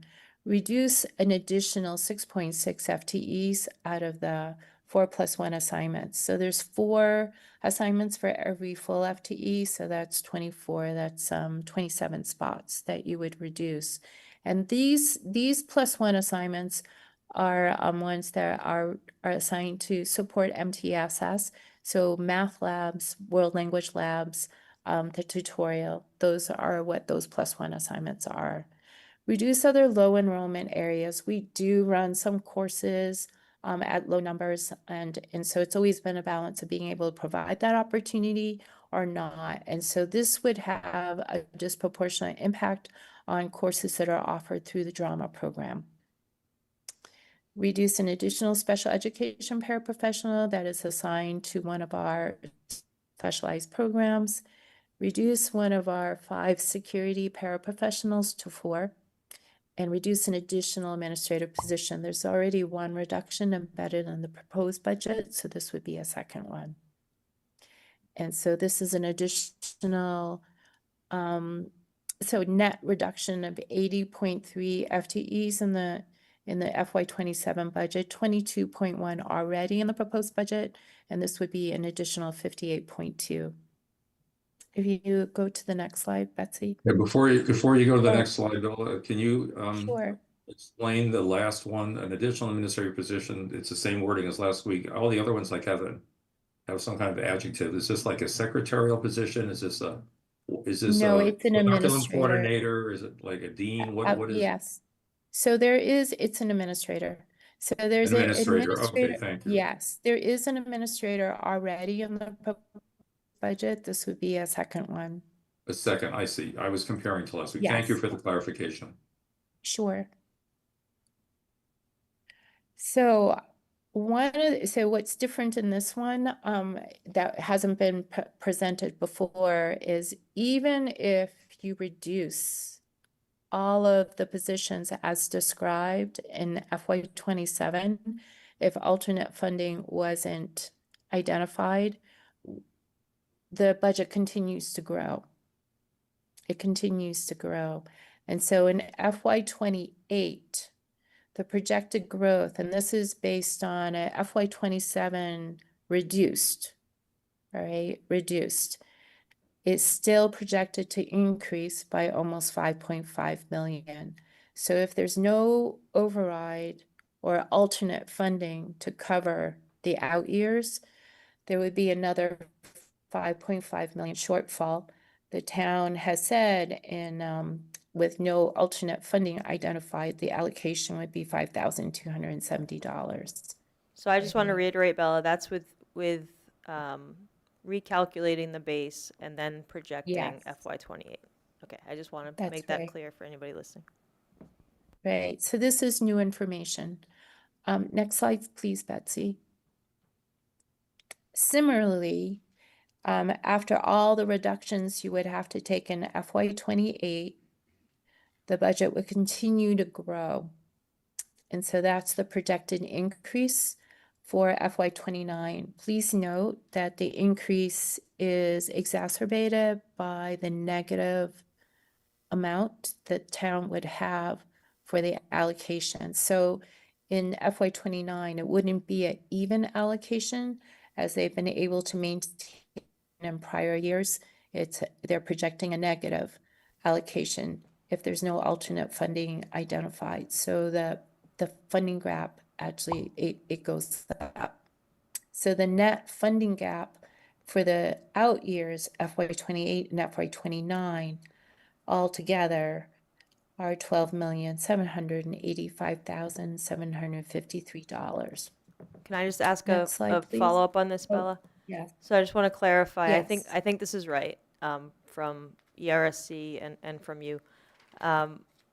Because there may or may not be savings in the GIC plan and also in terms of perhaps fewer staff taking benefits because they've lost their jobs, we're told by the town not to adjust that as a savings because there'd be a large potential for increased claims and unemployment. Is that right? Yes, so thank you for stating that. There was some thought there could be a lowering of the premiums through GIC, that is the state managed insurance fund that we participate in. There was some thought about renegotiating or planned redesign that would bring that premium down. All elements of plan redesign are no longer being considered. only a couple of things are being considered. So the thought is that the reduction in premium, if any, would be not as significant as what might have thought that could have happened. We were looking for an update on that number, and so while a decision might have been made at the state, it takes a while for them to come down to the raw number. So we just don't have that. But in any case, the town administration has advised, because with all these reductions, the potential for unemployment, paying out unemployment, it could possibly exceed any savings to benefits, but it definitely undercuts any savings there would be to the premium reduction in the benefits. So we're not going to count it as possible savings. It actually might be more costly than what will be saved. Jesse has So his we're- hand up. Sorry, I didn't mean to cut you off, Bella. It's okay. I can't see you, so it's all fine. Jesse, Jesse. I think, has his hand up. Yeah, thank you, Bill. The second line on this one, I have a question about, maybe just a clarification for you, Bill, or maybe Mariah. This PSB town revenue allocation, is it related at all to the town school partnership split or not? Yes. And if it is, then is part of the possibility for rectification of this gap to allow the town school partnership committee to investigate to what extent they could modify how the overall $440 million or so is actually flowing by a formula to provide us more of what we need to close our gap for any of these 3 years. So that obviously means a deeper cut to the town side. However, you know, that is obviously something we've been thinking about in expenditures and revenues for quite some time, to the extent that we might be able to shift necessary funds into this, you know, even without an override. Obviously, we're going to need some money. Question is whether the appetite across the town will be, you know, your 12.785 that you're showing here is a significant reduction over with even the failed override, a lot of money. If we bump that up a bit, maybe you'll be showing that later, I think, in some of the slides, and are able to increase the allocation from the town, that might help us to get, you know, grow our, to fulfill more of our needs in a, you know, still in a fair manner, but while closing the gap somewhat. So I believe there are discussions about TSP looking at that. I don't have any updates at this moment about when they're meeting and what kind of decision might get made. So I'll respond to that, Bella, if that's okay. Okay, sure. Thank you. Go ahead. Sure. So Town School Partnership hasn't met for a long time, but this has been a topic of conversation at ERSC, Expenditures and Revenues. Yes. The conversation at ERSC is not about, and there was just this was just voted, I think, yesterday at the meeting or the day before. The topic is not about revising it at this point of time, but appointing a committee to look at it for the future. Okay.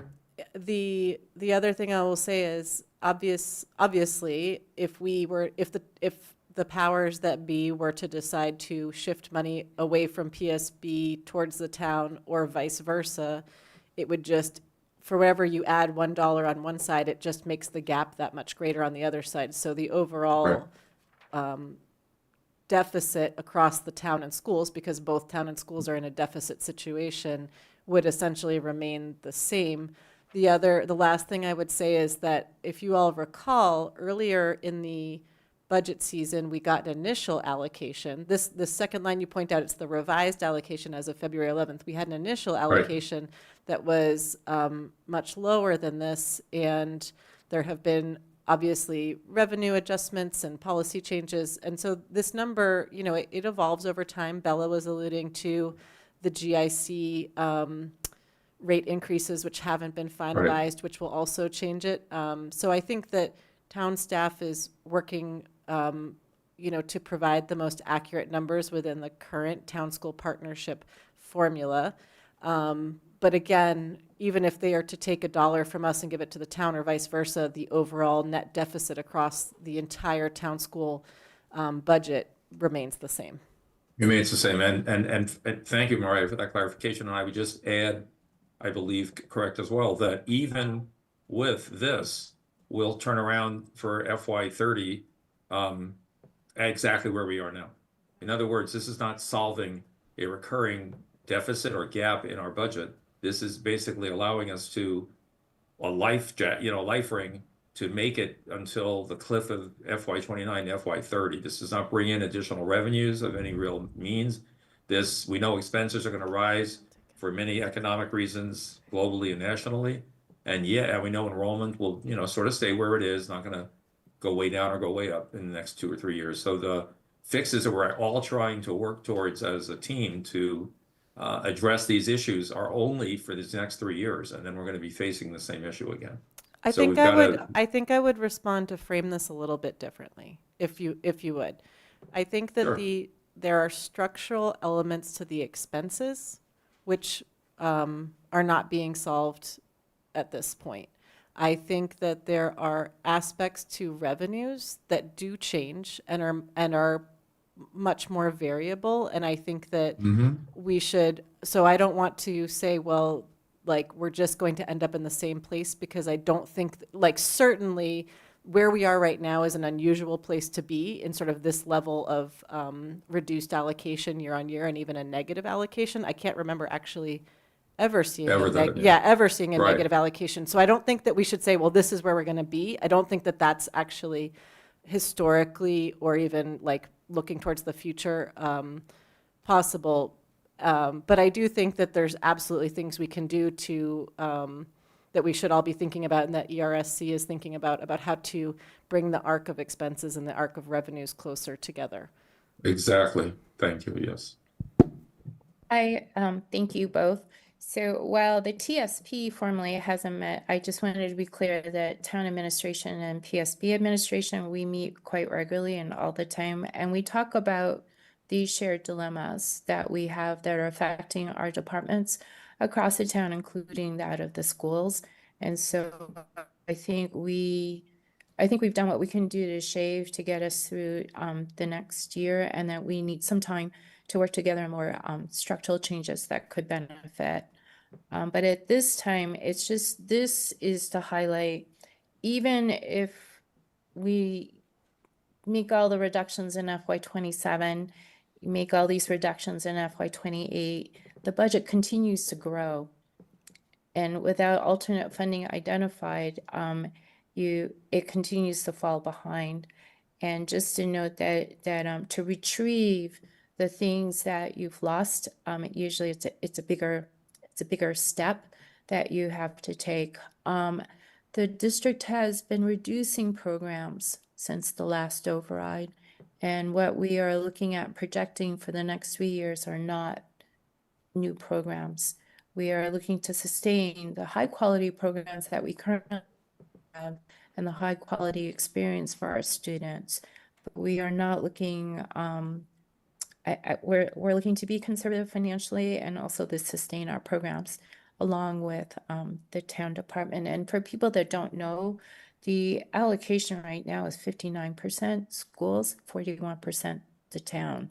So we appreciate that that allocation, and how everyone's working all together to support the schools, but also support all the departments. Next slide, please, Betsy. So this is a tough outline to create. So thank you to the principals, SLT, and also other members in the community that helped ask the questions and analyze this, so that we can give you the most authentic response at this time. But to close the gap, and again, FY27, if that weren't to be fully funded, would be 80.3 FTE reduction altogether. And then to cover the additional almost 13 million in FY28 and 29, there would be another total reduction of 210.3 FTEs. So 210.3 FTEs divided 60-40. All right, 60-40 again between the pre-K-8 and the high school. As much as we can tell, because it's so dramatic, all K after-school sports clubs, band, orchestra, drama, homework clubs would be eliminated or become fee-based. And that's problematic because it makes it it fosters an inequitable environment on who can pay that or not. Athletic program would be reduced, fees would rise. South Brookline bus service, which was added, I think we would have to eliminate. And there would be roughly 130, 40 FTEs, 146 at BHS and 84 at the pre-K through 8. Betsy, could you give me the next slide? So the pre-K-8 impacts are more clear, easier to discern.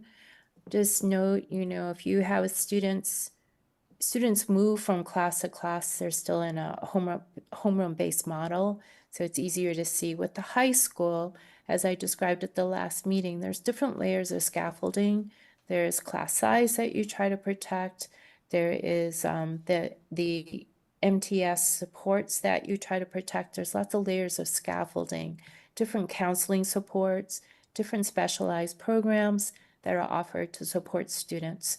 And the administration is also part of that to enhance the capacity of teachers to work with students, and also for the headmaster to lead curriculum leaders and the associate and academic deans in terms of managing student behavior and supporting the non-academic things that students need to progress day to day, week to week, year to year. We're projecting in the FY 28 to 9 years, 15.6 FTEs in 27, and then 46 FTEs in the remaining fiscal years. 23% reduction in non-teaching staff, 6% reduction in special ed staff, and 29% reduction in staff for classroom programs. And you can see the chart, and I would refer that to people going to the website and looking at the chart after. If you could give me the next slide. Continuing failed to override BHS impacts in FY 28-29, the large class sizes. So the thing with the high school, these are the average classes, but every high school, when you schedule them out, and this is identified as a ±5 range of class sizes. So in English, they think it would be an average of 32.2 and a range of 27 to 37 by 29. I'll just let you look at that. Bella, I just Next want to one. say that Yes. this chart, like, Yes. blows my mind. If you think about, like, Yeah. what is an English class that has 37 students in it? What is a science class that's, plus or like 30, I mean, over and over again, social studies, these numbers are unbelievable. Sorry, I just had to comment because it's like so shocking. So actually it reminds me of another note that I wanted to make. So I think we all know that there are some classes we try to keep the class sizes smaller, and then there are some classes we allow them to get bigger. So that difference would only be exacerbated in this situation. So students in the larger classes might also have other classes that are also large. So I have done this analysis before in other districts where you think about, okay, if you're trying to protect class size for some students of a certain profile, they're more likely to go from one class to another that is more similar to that. And the classes that you allow to get bigger, those students will be going from class to class to class. So if you imagine what it would be like, this isn't that a student might have, one big class in English, but a small class in math. It would be likely that their experience would be all big classes across the board. Great. Next slide, please, Betsy. So this is just a summary of the impacts. So there's a concern that we wouldn't be able to meet the time on learning task. And also just there's a problem with having that many students in class. So science labs are built for 24. So I think we're not even sure how this would work, especially by FY 29. It would take a deeper analysis, but so I think we're not sure how 990 would be met. And again, the safety in some of the classes that we offer. So Bella, what happens if we have this material compliance concern? Does DESE come in, like, what happens to EHS? I think we lose like accreditation, and that can impact students, particularly if they are applying for scholarships through some of the programs through the state schools, the publicly funded schools. I don't know. I've never been in a situation where we weren't able to meet 990. So, yeah. Bella, can I just ask a follow-up to that? This is Mariah. Yeah. And I think this is something important to understand, because if Brookline becomes non-compliant, then essentially I would imagine there'll be some sort of mechanism for the state to force us into compliance, which means that money would need to come from somewhere anyway. So to the extent that, like, people say, oh, well, you know, like, there might be an impact on the town budget, I guess is my point, if the municipality as a whole is required to ensure the high school has enough staffing to run. So I guess I think it would be helpful to understand this, because this to me is like fundamentally a tremendous concern. And we should just be able to be very clear with people about what would actually need to happen if we were needing to rectify it. Thanks. Bob? So I think, Sorry, Bella, there are a couple questions in I the think room. the only body that maybe DESE can provide a response, and so maybe we can make outreach to them for that. And so I'm sorry I interrupted you, Val. I was just saying Bob had a question as well. I actually have a comment, building on what, Mariah's astonishment at those potential class sizes at the high school. So I just want to bring it down to the classroom level for the whole world to understand that if you're an English teacher, like I was, and you have a class size average of around 30, which was part of that projection, it means you teach 4 classes and you have 120 students, okay? If a teacher, an English teacher, spends 15 minutes a week on one student's paper, 15 minutes, it's an additional 30 hours of work. 120 times 15 minutes a week is an additional, not only are you teaching and consulting and, talking with kids and parents, blah, blah, blah. It's an additional 30 hours. Actually, Bob, can I just clarifying to actually amplify your point? Bella, at this point, we would have the +1s reduced, so this would be a 5. It would be 5. They'd be teaching 5 classes. No, English will teach 4. Yeah. No, they will not. English is never taught 5. Welcome to austerity budgeting. Is that part of the projection? The English can teach 5 classes? Oh, I'll revise my math. So if you have 150 students and you spend 15 minutes, it's 150 times 1/4, which is another 37 and a half hours a week of work, which, talk about demoralization, talk about, the impossibility of being a high-quality educational institution under those circumstances. It's frightening, it's outrageous, and by the way, it's been going on and on and on. When was there ever a year when the public schools had an increase in their budget? We have not. And so I'm just panicked by this scenario. It's impossible to maintain anywhere near the quality of teaching and learning under these projections. And the community needs to understand that. And I know that, people, there's people who don't want to pay more taxes. I would, actually, I like to pay more taxes because I believe what Oliver Wendell Holmes said, that taxes are the price we pay for civilization, and taxes are the price we pay for an excellent educational system. And I think that, you have to make decisions, moral decisions, when something like an override shows up. And it's so easy to say, the school system doesn't know what they're doing, they've had financial problems in the past bunch of years, blah, blah, blah. It's easy to say those simple things, but those simple things are not true. And the communication to this community has to be, we need a robust budget. Robust, not a minimal override budget, but a robust budget to make things sane. Because otherwise it's not sane, it's not possible. And so obviously, having been in that world for many, many years, knowing what the impact is on instruction and on morale, we're in a crisis.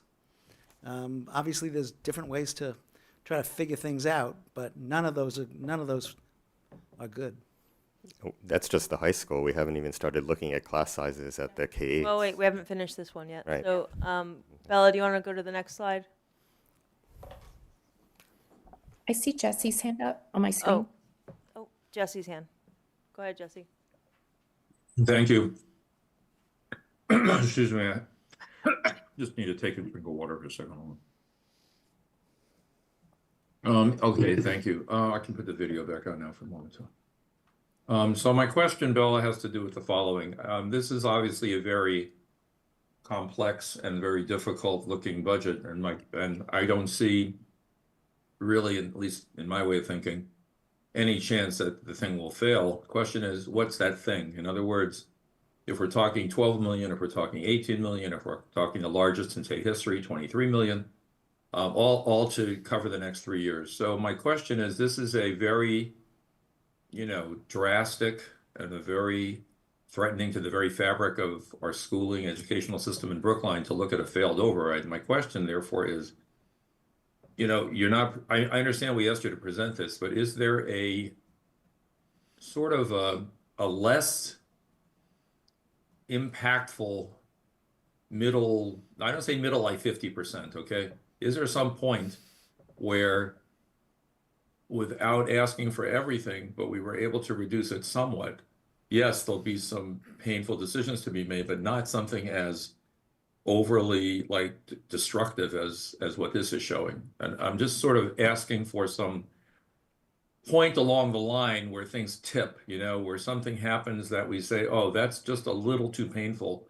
We'll accept some, because this is like the everything goes away kind of scenario. And we saw, just the we need everything one too, which is up and around the 19 million. So are there certain elements within the last 6 or 7 slides where you'd be able to put in a, if I had a choice, I might have to eliminate this, but I could keep this. In other words, and that increases the amount of the override, but at least it would signal to the voters that we're willing to take some pain if that's what's going to be required, just like the town is going to be. But we're not going to go, we're not assuming this is going to happen. We really need to, project a successful override, as we did the last couple of times, every 3 years, but at a level that we feel can be successful. Jesse, do you mind if we hold that until after the presentation? But I do want to frame Sure. that Sure. for the last 3 years, we have cut budgets. So we cut Yes. in FY, right? We cut for FY 25, we got cut for FY 26, and Right. Bella and her team have worked really, really hard to get to, I think what she called not quite a level service budget. That is truly bare bones when you look at it with those reductions already. Double digit FTE reduction this year, millions and millions last year, millions and millions the year before. We have been chipping away at this for the last 3 fiscal years. And Cycles, yeah. And Mhm. you know, I agree. So Agreed. anyway, so let's Thank just you. let's keep yeah no let's keep going through this, and then we can sort of ask those global questions toward the end. Actually, so Val, as I was listening to Jesse speak, in the way that he asked the question, I actually have a response, and I'm afraid if I don't say it now, I'll forget.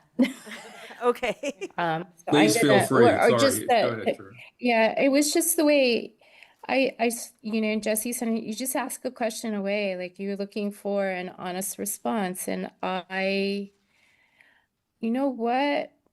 We're at 12.5% non-salary expenses. I have never seen such an extreme ratio because Right. we've been stripping and stripping and stripping. And this is not at all about feeling, you know, feel sorry for us. The district offices, we're kind of struggling. Yep. We're kind of Agreed. struggling. And we're trying not to, there are things that need to be restored that we haven't dared ask for. Clearly, you know, we really could use more support in communications, and OTL really could use more support. We're trying our darndest to protect the director of data and information systems, because we think that's really important about how we can hold our systems accountable for progress and change and all of that. So in fact, it really, I think because we put the students first, we don't say more about, well, actually the district offices, like we're pretty lean, we're super Yes. lean. Yes. And people say, can you cut more administrators? And I look at the K-8s and I look at the high school, and there's just a lot going on that the adults without teaching assignments play critical roles on just being responsive to things that just, you know, that go awry. Yeah, And sure. you respond to it quickly and you put it away and it gets resolved and everybody goes back to the classroom, hopefully. We've Well, lost yeah. we've lost programs. We've lost world language. And as we look at reductions, and there's only more cuts, I don't think I can say there's more that's okay to cut. If there isn't funding, then we do cut. But I can't say that this isn't cutting into the fabric of what people expect PSB to deliver. And you know, for us to get from 12.8 to 7.1, we've trimmed. And as I've tried to point out, the dollars that we're looking for increases over the next 3 years are on average the same as the last 3 years. And that it's the town's capacity to be able to support our increases, which we have brought down, I think, as reasonably as we can, that are the issue. And as Mariah said, we need more time to work on some of the structural issues that are Sure. contributing to that. But at this point, I can't say, looking at it, you know, there's been a history of reductions to the point where we're at. Your district offices are very lean. Right. I guess, And yeah. everything, we've been doing our best to save program Yes. for the students. No, 100%. And Yeah. actually, even during those years, I mean, this is sort of like a structural problem you inherited and coming here 9 months ago or something. But please don't take this like a criticism. I know you guys I don't think so are at working all. very hard Yeah. and coming back to us every week with changes. And there's a lot of, you know, intentionality and thought and purpose in what you're thinking. My concern a little bit to your answer is that at the same time as these cuts have happening, as Val correctly pointed out, over quite a number of years, at the same time, we also have to, I think, agree that, you know, BHS students get into good colleges, their scores are great. They go, you know, we're rated as a very high performing high school in Massachusetts. So on one side, people are saying, and I think we need to say this out loud, which is why I am, that as these cuts have happened, are the quality of our students coming out of our system, and I think Bob's talked to this over the last month or two as well sometimes, continues to like be ridiculously amazing. And so when people hear, well, what can we do? We ask for more money because we're short, and it's obvious we will be if this doesn't pass. And I'm certainly praying that we get it right and get something to pass.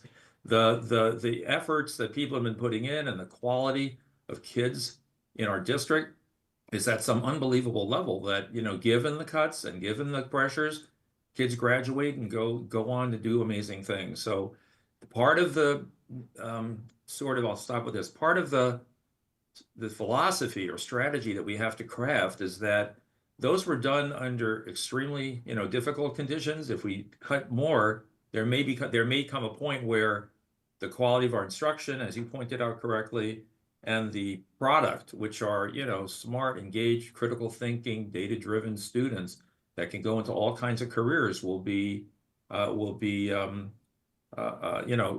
potentially seriously impacted. That's another part of it, because we've had such success stories also as a lot of these things have happened.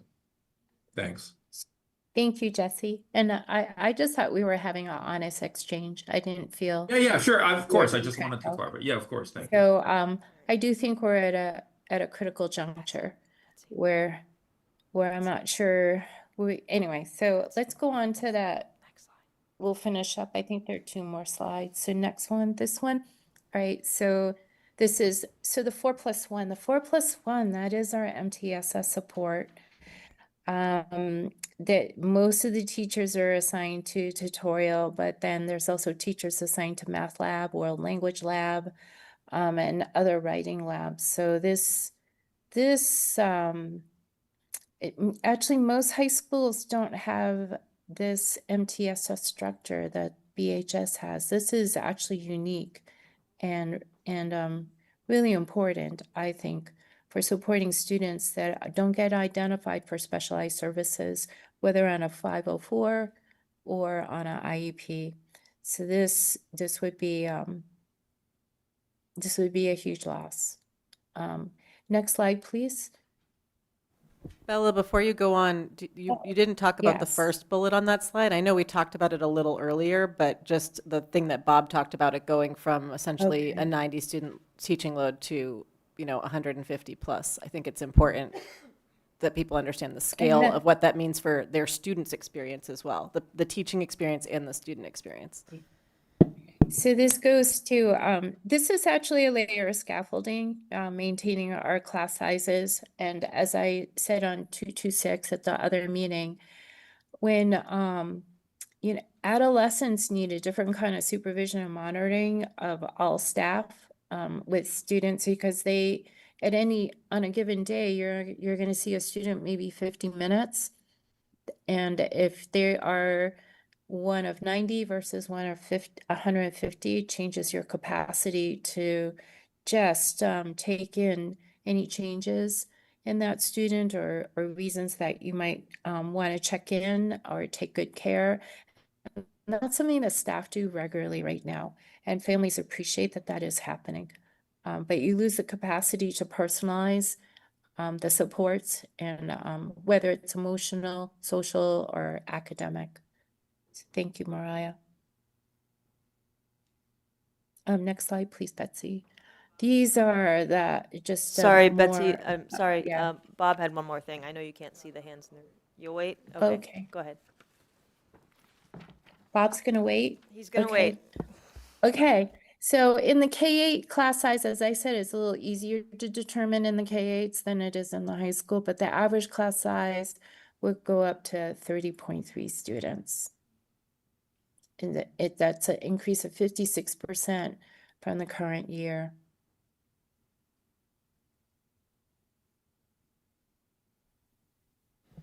Bella, could you talk a little bit about what a school looks like where over a third of the classrooms are closed? And I presume you and K-8 leadership have talked about whether or not, I'm sure you've talked about whether or not to close schools at this rate, at this scale of reduction. Could you talk about just what a school looks like, or whether or not you're closing schools, and then assuming that you're not, what a school looks like in this experience?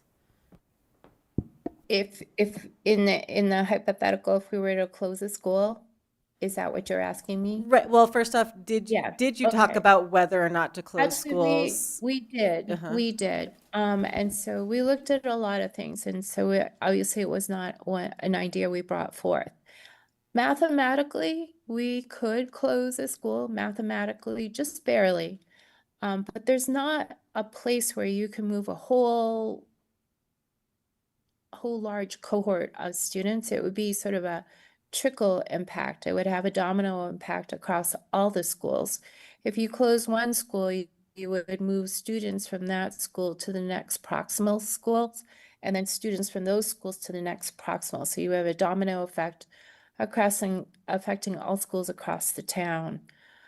There's also, many of the schools house specialized programs, so then there was also the dilemma of where a specialized program would go. Currently, the specialized programs are intentionally placed geographically across the town to minimize the impact of incurring transportation expenses. So that's the other thought, is when you close a school, you want to spread things over to the neighboring schools so that you're not incurring transportation costs if you were to move students across further. Sorry, quick question.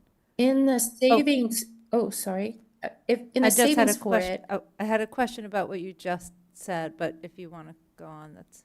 Okay, and then the savings you would get would be, the singleton positions. You wouldn't, you could eliminate a principal, the nurse, a librarian, the singletons that you need for every school.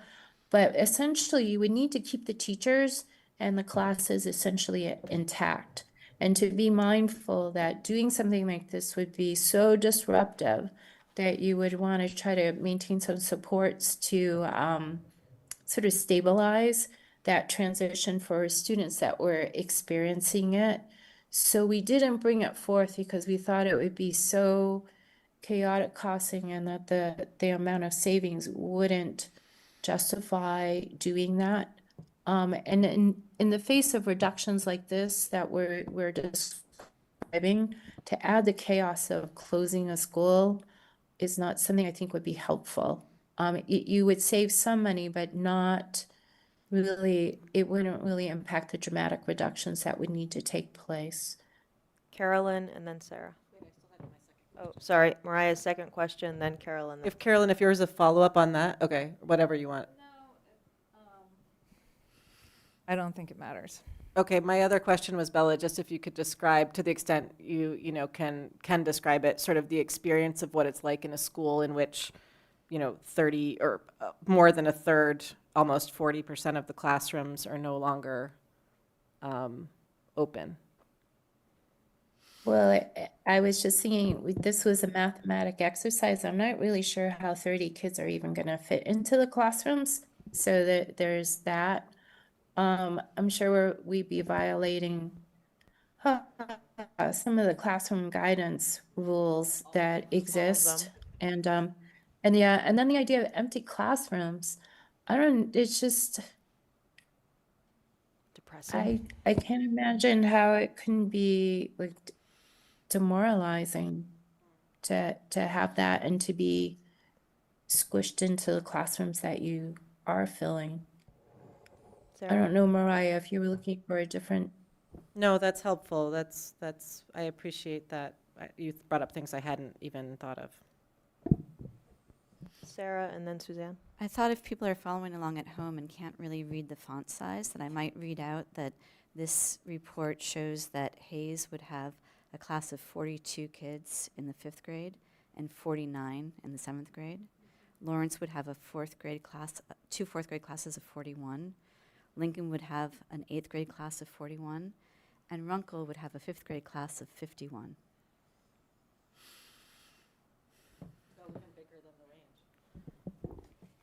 It's even more than the range, yeah. Just to be clear too, like this is a model, so people shouldn't assume that this is exactly how it's going to go and this is the current year enrollment and like things will change, but exactly those are the types of numbers that it Right. I that mean, it even at the reaches. average or a little bit above the average, 32, 33 kids, I don't know where we put them in a And I missed classroom. Ridley at I 46 think in 7th grade. I think why it becomes so dramatic is, as I pointed out, that there are sort of necessary, we have to have necessary allowances for increases from year to year to year, and we've cut so much that these increases reflect sort of the bareness of what needs to happen from year to year. So if I'm saying we went from 12.8 to 7.1, and you're looking at the dollar amounts for the next 3 years versus the dollar amounts for increases of the last 3 years, when you don't fund that base and everything continues to grow, oh, I'm so sorry. Are you okay? Did we lose her? I don't know. Bella? Okay, let me see if I can get her again. Val, will you?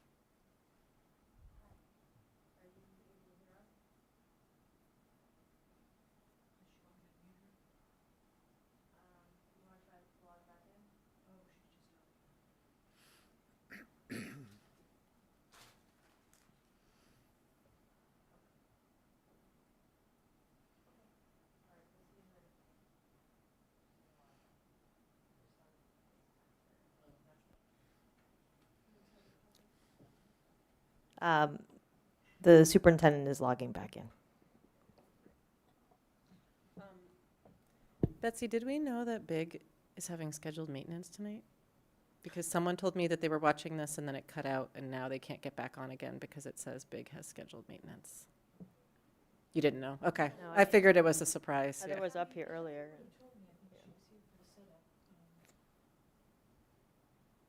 I don't know. Yeah, okay.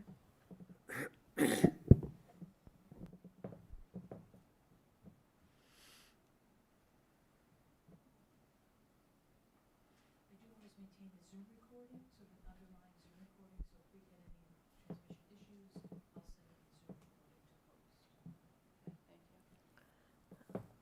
just too bad because people were watching and I think now they can't see what we're doing.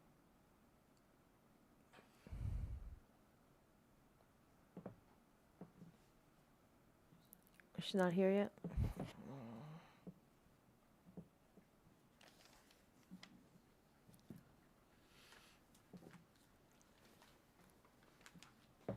We're almost to the end of the slides, so.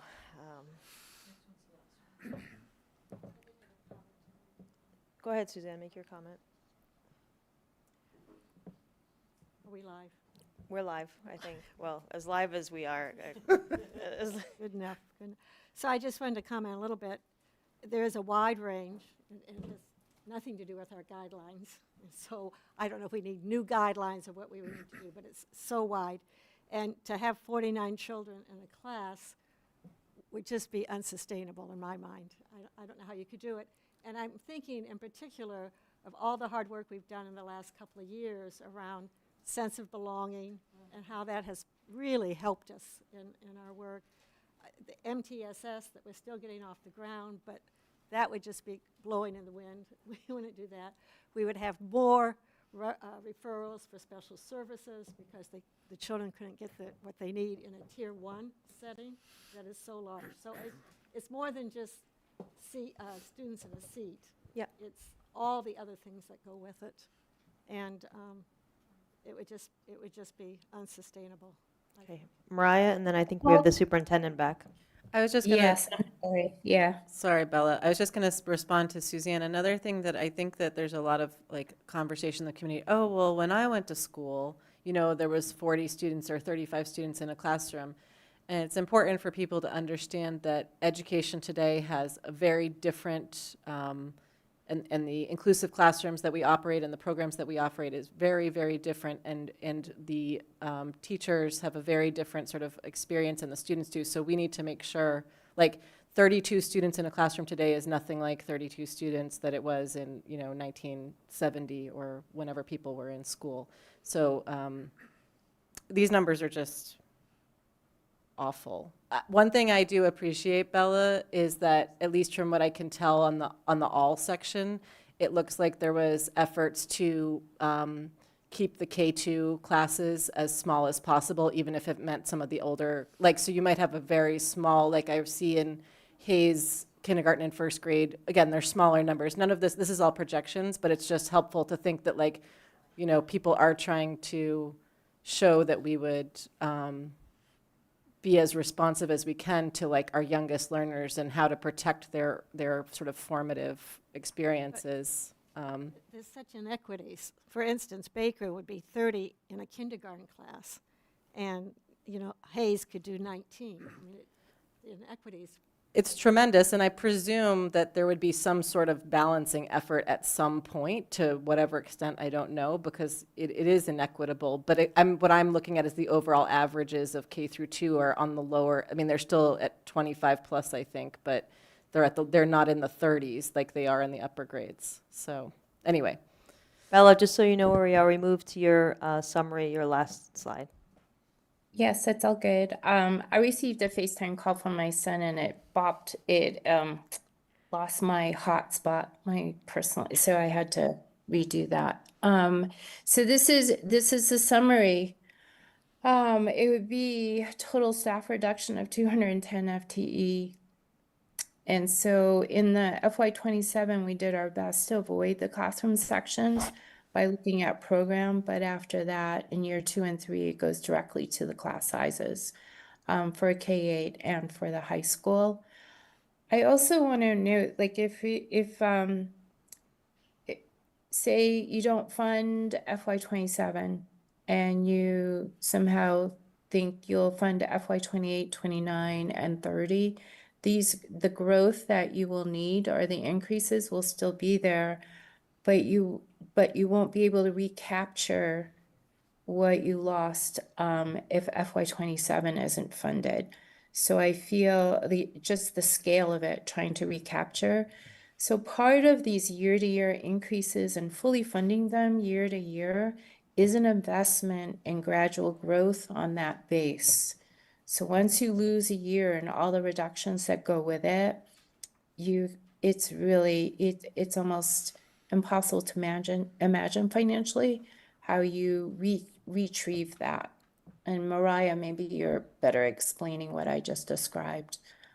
I mean, I think you captured it really well, but the point is, for example, if we end grades 6 through 8 world language, it's not coming back magically in the following year.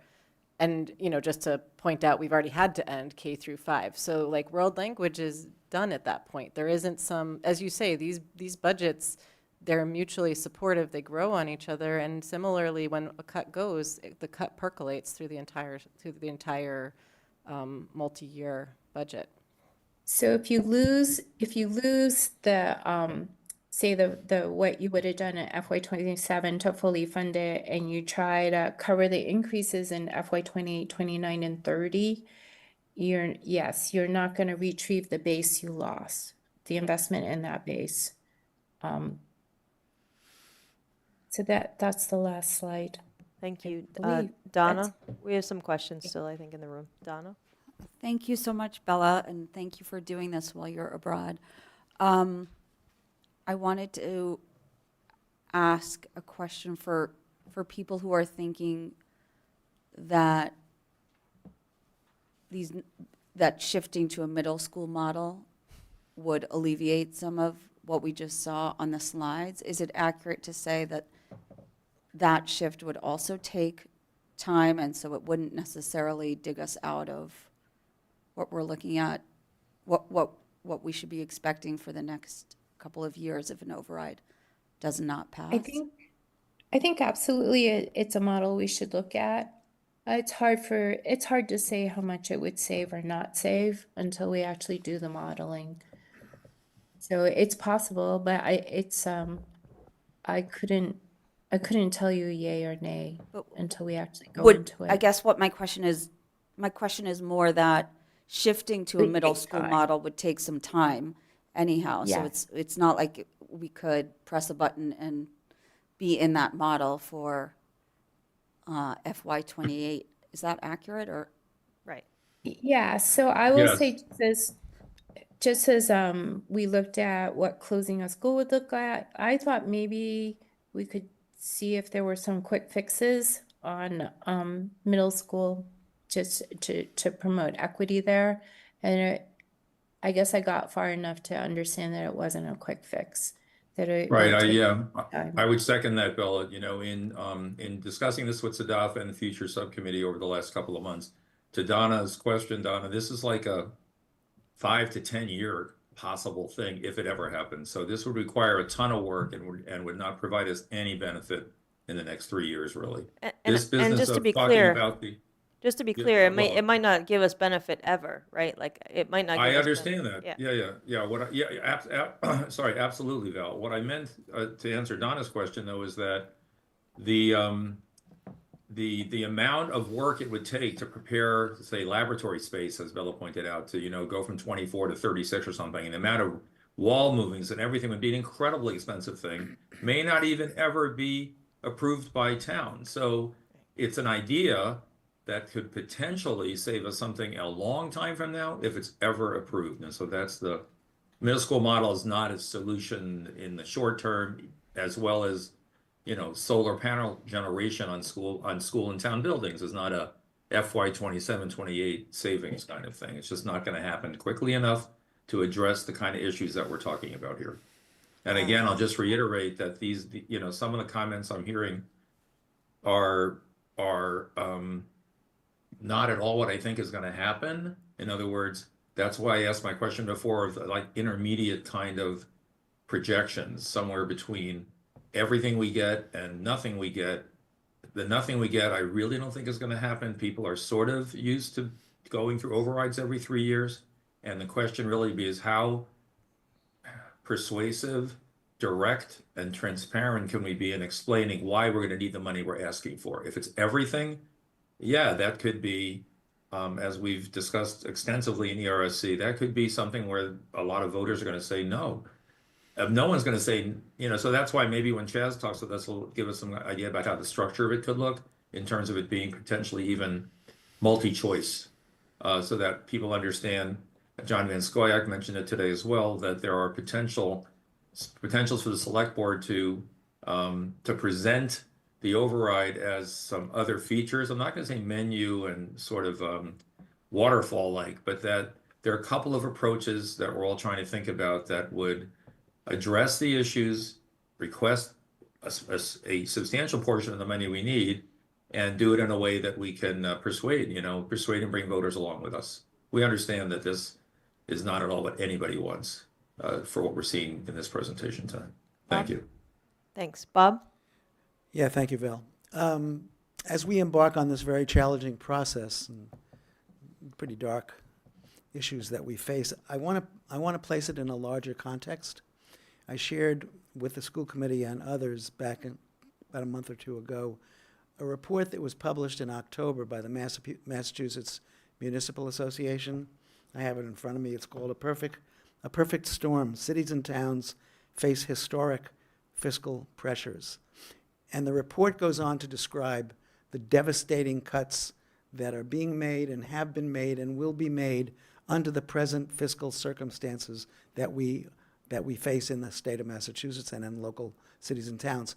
I encourage, Brookline is like the second smartest community in the world, right? That's what. After Bethesda, Maryland. We usually come out 2, maybe 1. Anyway, we got a smart community here, and I encourage people who are watching out there in the peanut gallery to take a look at this report.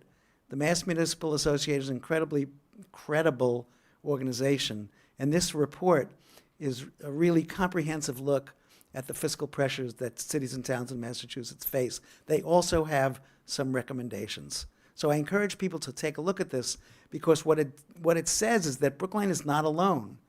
And I think we have to unfortunately say we're not alone. Everybody's in this kind of a situation. And instead of blaming, different things for the mess that we are in and face, it's just, the word structural deficit has been used over and over and over again. It's true. And over the next few years, the state of Massachusetts is going to have to be much more creative than we have been now, up until this point. So I want to place it in a context that, this is not a time to blame Brookline for whatever issues people perceive having to do with the operation of the school. Today, Bella Wong is our superintendent of schools. There is no superintendent in Massachusetts better equipped to deal with fiscal pressures than Bella Wong. And in a very short amount of time, we've watched how she's marshaled her team and did this incredible analysis and made recommendations that are as competent as you will find. And I just want Brookline to know that we are fortunate to have Bella and her team, and we are not alone in facing this crisis. Suzanne, Sarah talking about these crazy class sizes. It's outrageous, and it's devastating, just like the report says. So we have a context. Let's pay attention to the context, and maybe there's some hope over the next few years that we will respond as a state as well as a local community to address these very critical issues. Thank you. Thanks, Bob. Did we lose Bella again?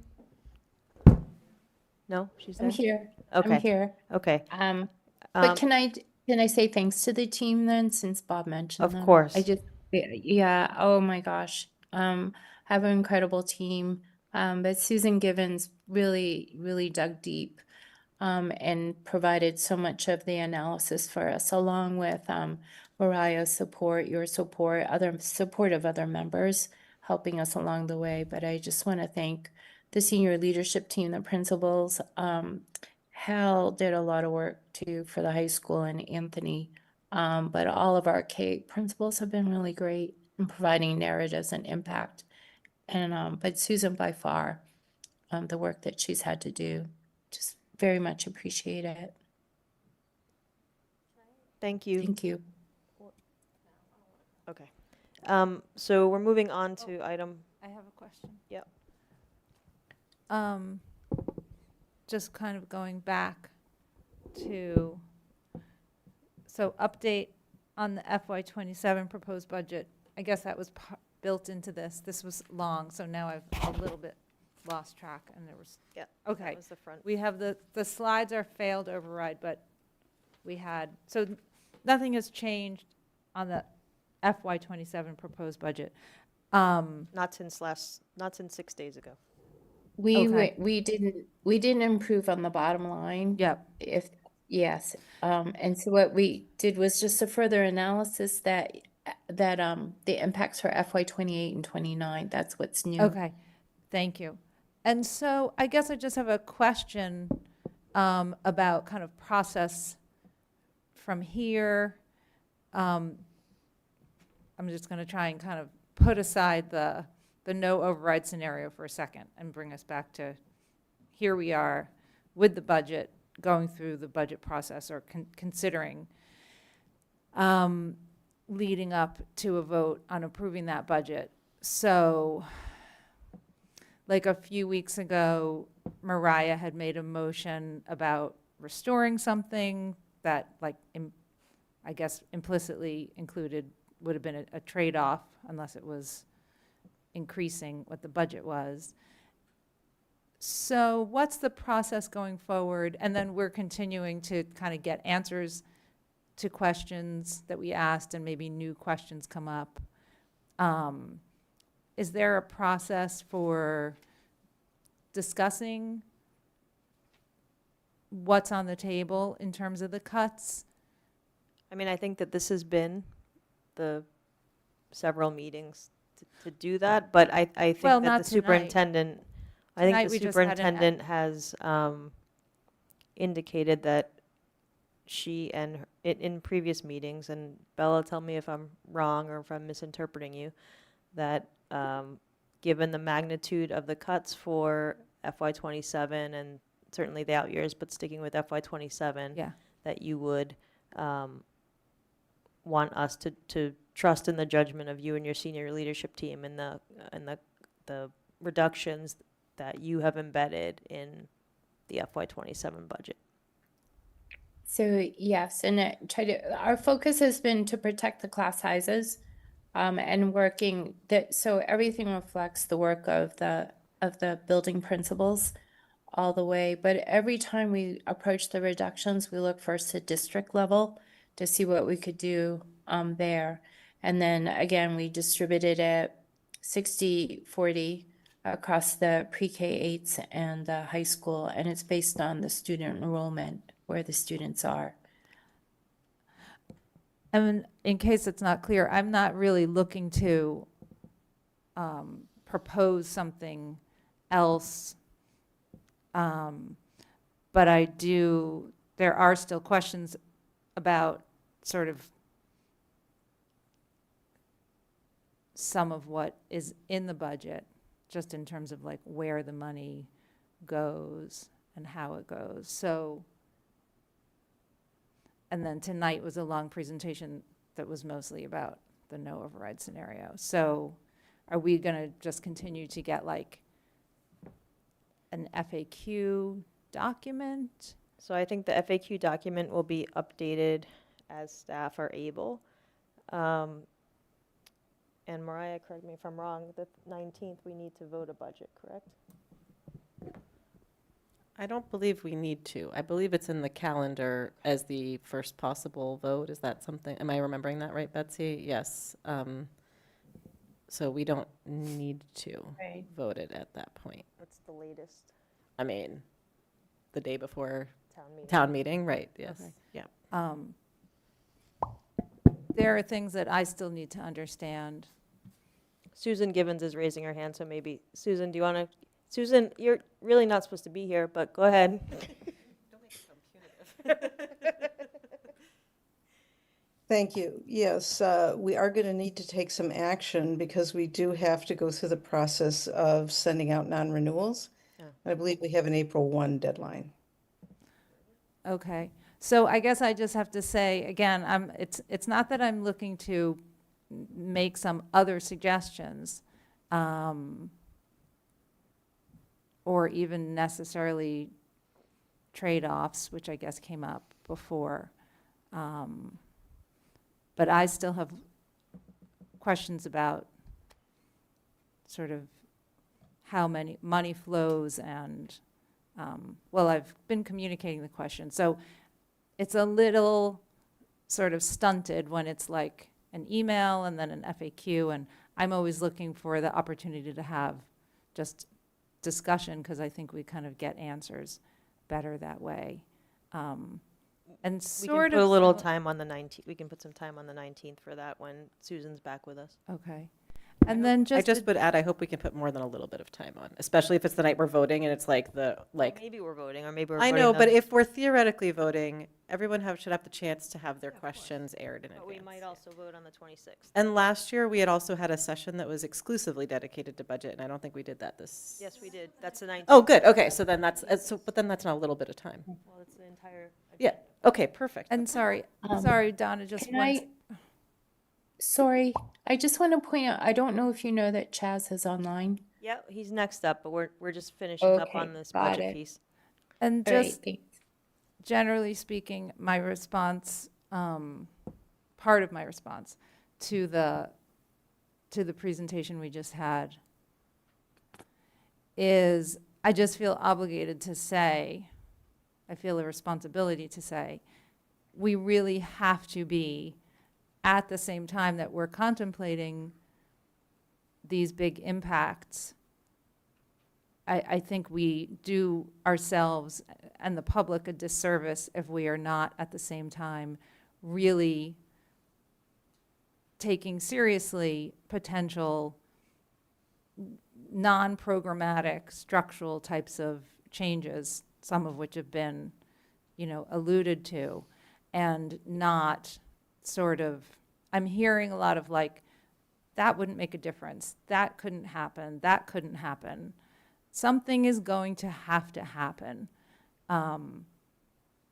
So otherwise we if you're- if are, you're- otherwise we are counting on overrides forever and running the risk of these kinds of impacts in the event that an override fails. So I just want to kind of put that out there again, and I think I've said it before. So You have, at and at you sit some on. po- at some point, you know, we can keep doing what we're doing and nibbling around the edges forever and have death by 1,000 cuts, or we can seriously contemplate other things. So I hope that'll happen too. And I know that you attend most of the ERSC meetings, and Mariah's on schools, Jesse's on towns, I was on futures.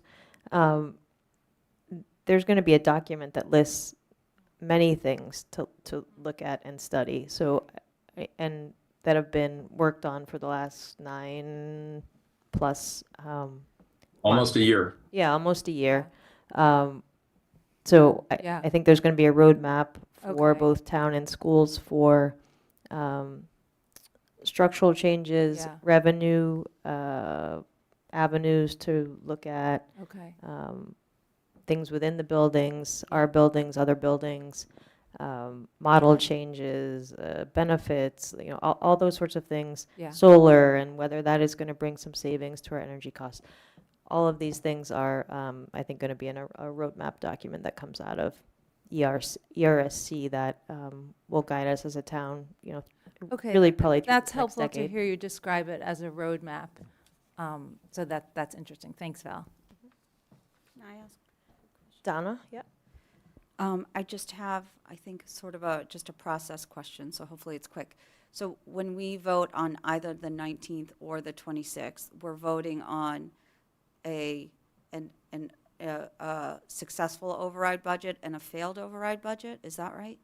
I think we only do, my recollection of what we did for the last override was that we just did one budget. We did what our request was. We did our budget request.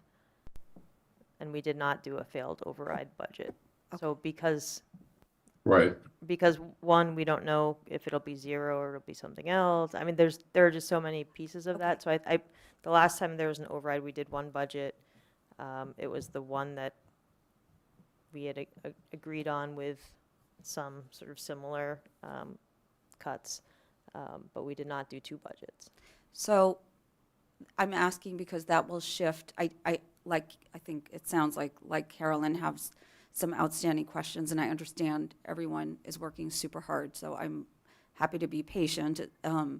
But so I will limit my outstanding questions to successful override scenario, right?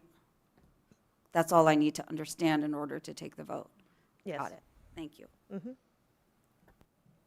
Betsy, will you confirm, do you mind confirming with us, like, what it looked like last time? Because I don't remember, I'm not saying you're wrong, I just don't remember, and I would love to. Yeah, the vote. Right, the what we vote that we did. took for. Yeah, just a refresh of the memory of what we did last time, that presumably was the right thing. Thank you. So moving on to number 4E, we have Town Administrator Chaz Carey here to talk about structures of possible overrides, and of course Superintendent Wong is still with us as well. Thank you, Chair, and to the committee. Thank you very much for having me. Good to see you all. I apologize for not being in person. I just was down at the Baker School, actually, talking about Budget 101 on the town side, and it was a great discussion. So thank you. I've been asked to come around to talk about the potential structures of an override and what you could do and what would be the potential choices that the select board ultimately faces in putting a question on the ballot. Broadly, the select board has wide latitude to put ballot questions to the voters. Their deadline is March 31st at 11:59 p.m. They are meeting that night, for the record, so it could well come down that night.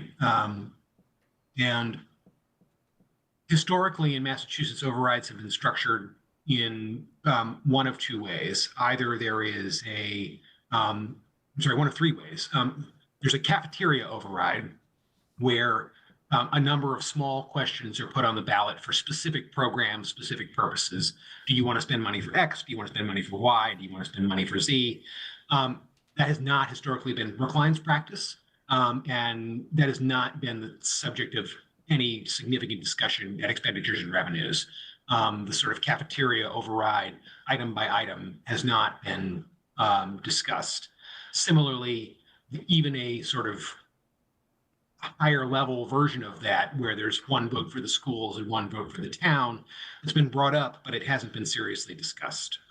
Right now, the discussion at expenditures and revenues has been on a unitary ballot question for both town and schools.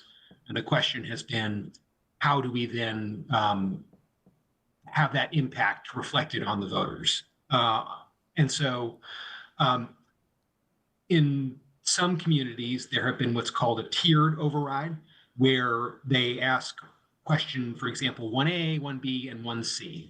And they say, question 1A says, do you want your taxes to go up by $5 million? Question 1B says, do you want your taxes to go up by $10 million? Question 1C says, do you want your taxes to go up by $15 million? And at the bottom of this, it says, whatever the highest number is that commands a majority is what the tax is the amount by which your taxes will go up. And so if, for example, 1A gets 60% support, 1B gets 55% support, and 1C gets 48% support, 1B passes and the tax levy increases by $10 million. That has been the subject of discussion at expenditures and revenues. In fact, and at the select board as well. The select board has been talking about needing to see options on the table. ENRC has been similar. They've been talking about tiers and this tiered override model as an option. The other sort of variable to consider here, which is unique to Brookline, is that historically Brookline has laid out overrides as a 3-year promise. And what they've said is, we will increase the tax levy, the total amount that can be taxed, by a certain amount. Say, for the sake of argument, it's $15 million. In year one, the actual taxes taken will only go up by $5 million. Same in year two, same in year three. And the result of that will be that it phases in over time, and there's less of an impact or less of a shock to the taxpayer when the tax bill comes in year over year. And that's a commitment that's made, but it's not reflected in the ballot question. The ballot question still says, do you want to approve a $15 million override? And then in the explanation, there has to be the discussion of, the town has promised that we're only going to see it go up by $5 million, an additional $5 million year over year. What's on the table and is being discussed at expenditures and revenues is a slightly different model, a model in which a larger amount is taken in year one. That is, you put an override on the table for $15 million. You actually take that money in year one. You tax to the maximum of the levy. You collect that $15 million, but you don't spend it all.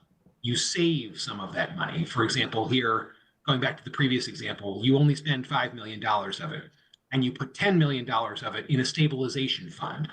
And the purpose of that stabilization fund is to avoid cuts and to fund operations in the following years of the override. If, for example, there's going to be a broader deficit, this is a way to control for that cost. Now, the obvious downside to that structure is if things don't change by the time the override cycle expires, you're left with a larger structural deficit than you were before. Again, to use that example, say that your actual deficit is $20 million, but you're only taxing to 15. Well, you're just papering over that $5 million hole. You're using the reserve fund to cover that deficit. And then when the time comes to deal with it, you'll still have to deal with it. unless something has changed structurally in how your community does business. So I want to pause there. Are there questions, comments, concerns about anything that I've just said there? I don't think so. You have a lot of ERSC watchers at the table here. I know. Just want to make sure, like, the basics are covered. So with that said, yesterday at NRSC, I presented, in response to the committee's request, preliminary draft of what a tiered override structure would look like. And then today, in response to the feedback that I received both yesterday and today at NRSC, I made some revisions. So those are being displayed for the first time tonight. You were the first audience to see them, reflecting the concern that at the lowest number, the town's number was unchanged. And so, Betsy, is it okay if I share my screen? Yes. She's going to give you screen sharing.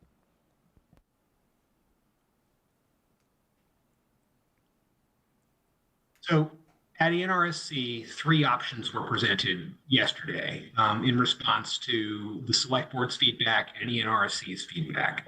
And I said when these were originally presented that if I had, if I were, able to, make this sort of overarching decision, I would really only present 2 of these, which is tier 3 and tier 2. So tier 3 here is a proposal for a $24 million levy increase that is phased in over time. This has not changed from what ENRSC saw yesterday. So the school side, because of, and pause and say, these numbers on the school side are not the most current numbers. They are not presented, but they're close. And so we will update this with the school's most current numbers, but these are from last week. Those are right, Chaz. Are they? Yeah. Okay. I thought that you had mentioned that there was some change there, but okay. So those are good. And so you can see here that this is structured like a more traditional Brookline override. The total amount on the ballot would be $23,967,137, but it would be phased in over time. And so there would only be a certain amount of additional tax put on the voters year over year. And this would satisfy the obligations of the schools through FY29. It leaves FY30 an open question. So this would get us through FY29. The town is, again, structuring it in the way that we talked about, this alternative way where that money is taken all at once and then used to fund a reserve. So the town's number doesn't go up in FY28 and 29, but in order to defray the sticker shock on the voters, the school's number is broken up. And so ultimately, this results in taxes going up. The delta between the current fiscal year and the end of FY29 is 18.5%. Now, what I've put here for reference is if there's no override, taxes will still go up an estimated 11.3%. These 2 numbers are estimates. These 3.1 numbers are estimates, but they're based on past practice. Why is that 5.1 so high? This year, a large amount of excluded debt is coming online, debt that voters agreed in the past to take on for example, fire stations, the Pierce School, the Driscoll School, et cetera. So this year, even if there's no override, taxes are going up by a significant amount. And that's just something that the NRSC has asked us to keep in the background as we develop these options. So this is a traditionally structured Brookline override, but the ultimate bottom line number is a large number. I'll pause here. Are there questions on this? Chaz, I have Sorry, an Oh, sorry. arcane question. Are we still bonding for Driscoll in 27? I would have thought that the entire Driscoll bonding would have occurred already. My understanding is we have one more round of Driscoll. Oh, okay. I have a question, Chaz. And sorry if you said this and I missed it. So the total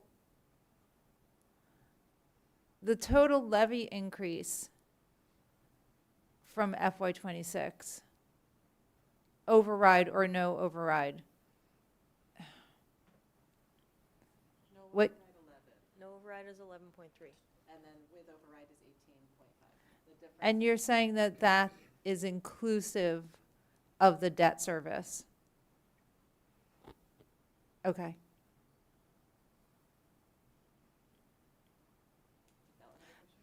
Bella, And are you, sorry, do you I have one more question. I And just oh.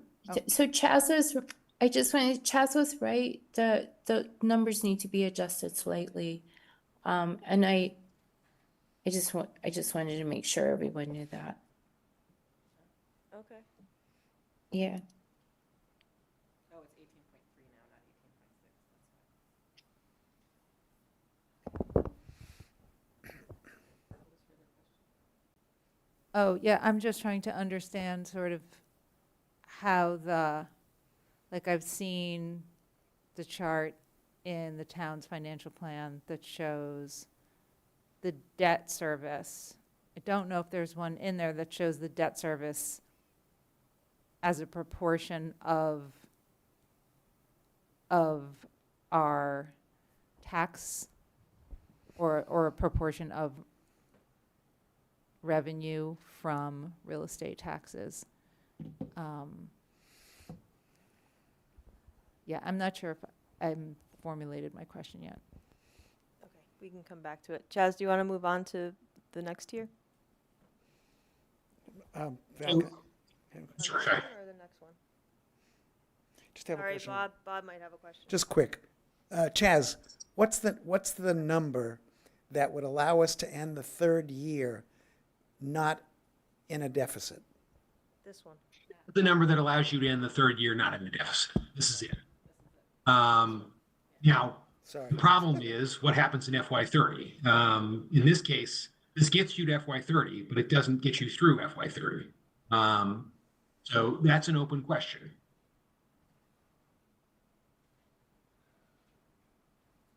Right, this is what I mentioned, Bob, about an hour ago when we were discussing what happens after FY29. This is that answer that Chaz just shared.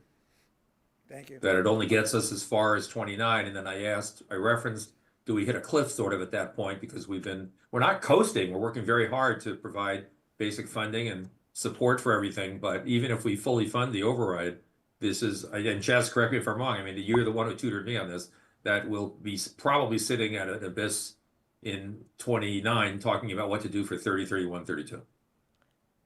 Yes, I think the situation in 31 and 32 is going to be different because that is what when we are targeted to fulfill our pension obligations. It's when the overall burden for debt service as a portion of the levy starts to go down. Right. That's so right.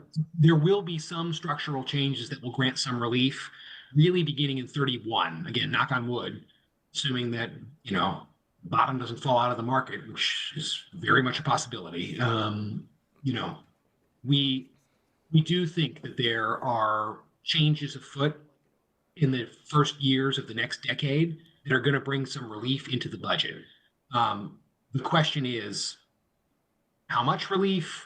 How are we going to satisfy our outlying obligations?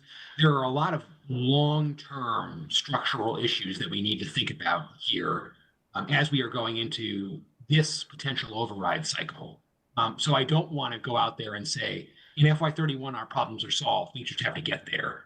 I want us to be realistic about the fact that in FY31, our situation changes for the better, and we need to have hard conversations about how to capitalize on that without losing financial stability in the future. Okay. Can we go to tier 2, Chaz? Yeah. So, sorry, Susan's hand is up. Susan? I just wanted to clarify that none of these tiers addresses FY30. Yeah. and in fact, tier two. Right. This one sort of does. Correct. This is the tier that tries to put us on firmer financial footing in FY30. So this tier asks for less money overall, but it requires the town and the schools to take the total amount up front. So it would be a significant increase in people's taxes in FY27. And it would result in a total levy increase in 1 year of 11%, not including the CPA, which is an additional 1% surcharge. So you're talking about 12% increase in people's taxes. That will then have less impact in the out years, so only a total of 17.9%.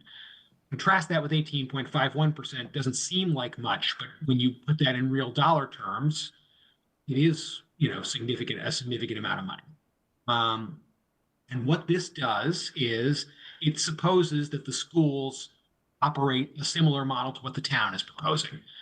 Tax to the maximum, take the money you don't need and put it in a stabilization fund. Get whatever return on the investment that you can, put it in a money market account. This assumes 2% growth conservatively. Again, it's not going to add up to interest is not going to save us here, but at least it will contribute somewhat. And then, bank that revenue, build up a reserve fund, and then stabilize yourself going into FY30. This gives the schools $6 million of reserve funding going into FY30. And given that in the other scenario, the potential gap that the schools are facing in FY30, if nothing changes, is between $12 and $13 million. This gives meaningful relief to the schools on that front and buys the time necessary for the town and the schools to work on the things structurally that we've been talking about and that ENRC has been talking about: the healthcare split, utility costs, shared services, all of those things that can result in benefits to both town and schools and savings to town and schools that we have to then build out over this 3-year period. It will basically turn FY30 into a bridge year, a year in which we have to say, how are we going to get through this to a period of greater stability in FY31 and beyond? But it makes it feasible. It transforms it from a gap that pretty much calls for another override into something that gives the schools in the town optionality. So this is the model that gets you to that point where you're not automatically saying to the voters, we're going to be coming back to you in 30 for another override.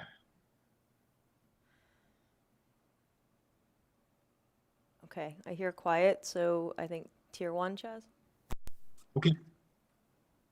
So the select board, members of the select board I've talked to have asked for 3 tiers, and the rationales for that vary. And I will say again, right, in an ideal world, I would just put tier 2 and tier 3 up there. I would not put tier 1. But I also think it's important to the point that several ENRC members have made, and the point that several of you have made. It's important to set a baseline and say this is the bare minimum that we can do, but it doesn't leave us in a good place, and that's what tier 1 is. It assumes again that we are in the same place where we are banking our money, town and schools. It assumes a 10% reduction in the town ask. That's a little over 10% actually. It drops from 5.31 to 4.77. That gives additional headway to the schools, and it allows them to, under the current situation, wind up roughly the same place as the town is, which would be needing to make an additional $500,000, a little over $500,000 in reductions to get us through FY29. Now, as I said to ENRSC, the reason why this number is 16.2 is because it puts the total levy increase at 9.97, just under 10%. which was a target that some members of the NRSC asked us to try and meet. Figure out a way to get taxes, total taxes, to go up by no more than 10%. Now, I will be clear, this leaves out the CPA. The CPA is a separate assessment. It's not something that we track when we talk about the levy because it's an automatic increase. So this does wind up putting the average tax bill up more than 10%. But again, psychologically, we're talking about this barrier of being able to say that we're not going up by more than 10%. This gets you there with this $16.2 million. And with the town reducing its ask by 10%, it leaves more options for the schools. I do think that we are going to see at least some changes in our healthcare bills and in what the state provides us in FY27 in terms of local aid. I don't think those numbers are going to be seismic. So I want to set expectations. I don't think we are going to see a significant reduction in healthcare costs based on what the GIC is thinking about. Right now, the only thing they've committed to is cutting coverage for GLP-1s. And they have said that they are cutting coverage for GLP-1s because they want to bring the drug companies to the negotiating table in order to restore them in future years. So we will see whether or not this cut is even a permanent cut versus a negotiating tactic. But the other things that would have given significant relief to the budget, but also put a significant burden on our employees, were things like raising copays, raising maximums, raising hospital bill, emergency room charges, et cetera. And the governor asked the GIC to put those on pause, and the GIC has. So I don't think we're going to see much relief beyond that from the GIC. I don't think we're going to see much relief beyond what we currently have now from the State House in terms of the House Ways and Means budget. But historically, the House Ways and Means budget has tended to net us $100,000. So the actual break-even number here, when the town ask was still 5.31, was around 17 million. What is it now, Chaz? So if it's with a reduced 4.77, what is that break-even number? I haven't had the chance to run that number. I will do that for you, but I haven't had the chance to do it. It's lower than 17 million.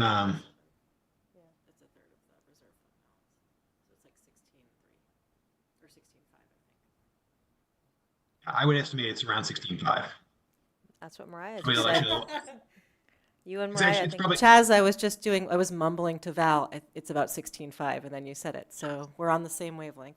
There you go.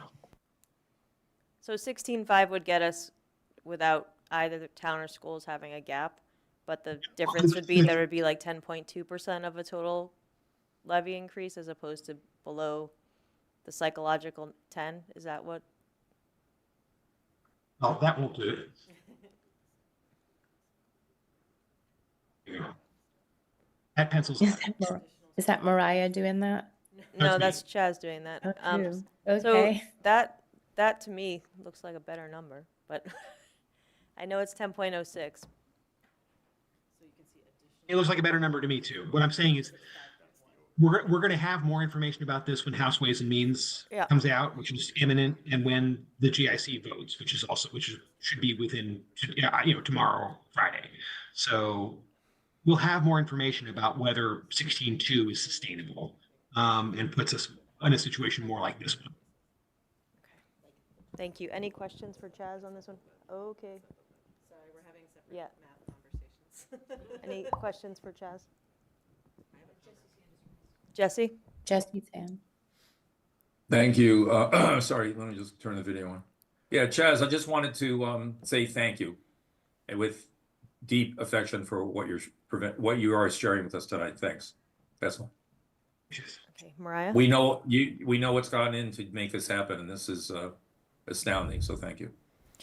Chaz, I also did it disappear? Sorry. I want to say thank you as well, and I think that I have concerns, obviously, particularly about this tier for where it leaves us in FY30, and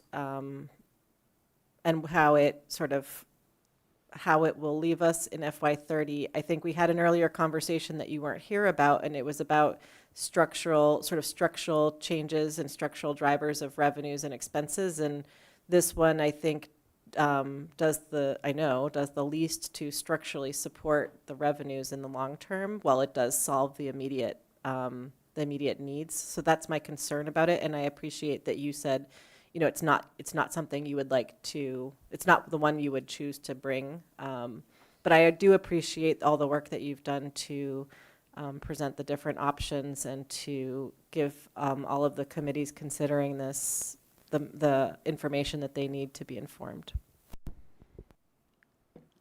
Thank you very much, Chaz, for presenting this again, and thank you for looking at that slight reduction on the town ask so that we can perhaps make this work for everybody without a deficit, at least in FY29. So I appreciate you looking so closely and sharpening pencils on this.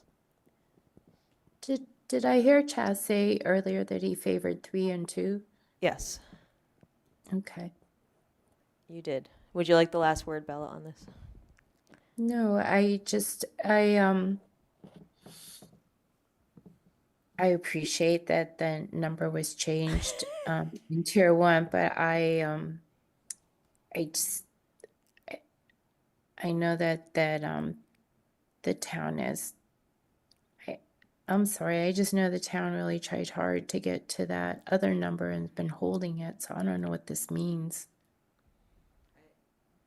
Bella, I agree with you. I find it like I'm concerned too. I mean, like Chaz, like you are taking a lot of cuts to offset your ask already, and it's not that I don't think that like I was concerned about the schools being in the hole, but I'm also concerned about what this represents in terms of quality of services for town residents as we think about all the cuts you are already making to achieve your 5.3 number. So I just wasn't comfortable letting the moment go without saying that. I 100% agree. But is this shared yet, Chaz, or is this going to come to us later? This will come to the NRSC later. Tomorrow? This is Thursday.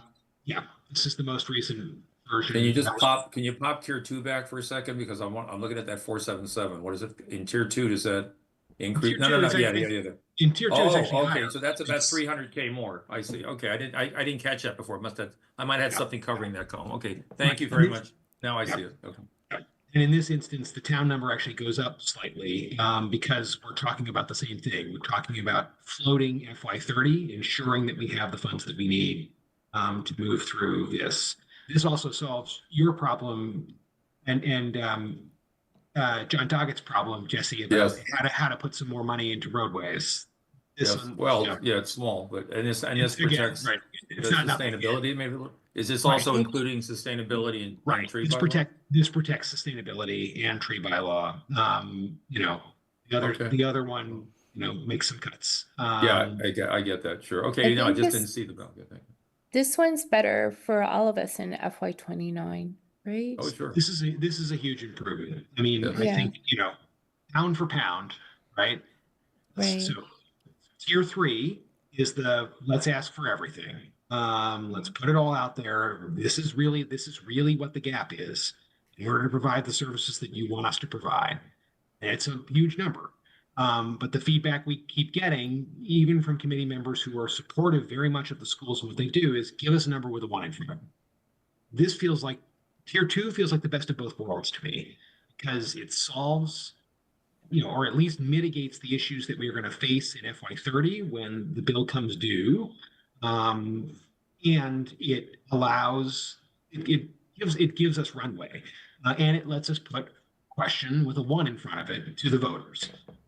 Feedback that I get though is, yes, what does an austerity budget look like? What does the bad outcome look like that's not 0? I keep getting that question. How, if you had to go down to X, what would you do? What would you do? And what I've said in response to that is, I don't want to engage in that exercise without, 1, the town and the schools doing it together, and 2, an understanding that it is just that, an exercise. Because what I worry about is the same thing that Bella worries about, which is Once you start putting a menu of options out there, it becomes sort of a political knife fight. It's what you experienced last year on the school committee, where you wound up in an untenable position. And I don't mean that I don't mean that in a derogatory way. I mean that in a sympathetic way. Your position was really untenable. You found yourself staring at that 2-point-something million gap and being faced with a menu of options. And every night you got yelled at by a variety of constituents who told you not to cut anything else. And you had to come to the select board. And the select board had to make decisions on that front. And it wasn't fair to you. It wasn't fair to the people involved. And it wasn't fair. It wasn't fair. You were left in a really tough situation. And so when I think about, that exercise and being asked, well, assume that you have to do this, what would you cut? I can do that exercise, have done that exercise internally. I am ready for that conversation. I don't think it's a healthy way to do business. I think it's healthier to do things the way that Bella is doing, which is to say, at a certain point, you've got to trust that staff is doing everything they can to get to the number that is the bare minimum necessary to keep the lights on and provide the level of services you want to provide. So if I'm asked, will I do it? Yes. Do I think it's the right way to do things? No. Thank you, Chaz. I actually think we've been cutting. Yeah, thank you, Chaz. But I believe we've been cutting.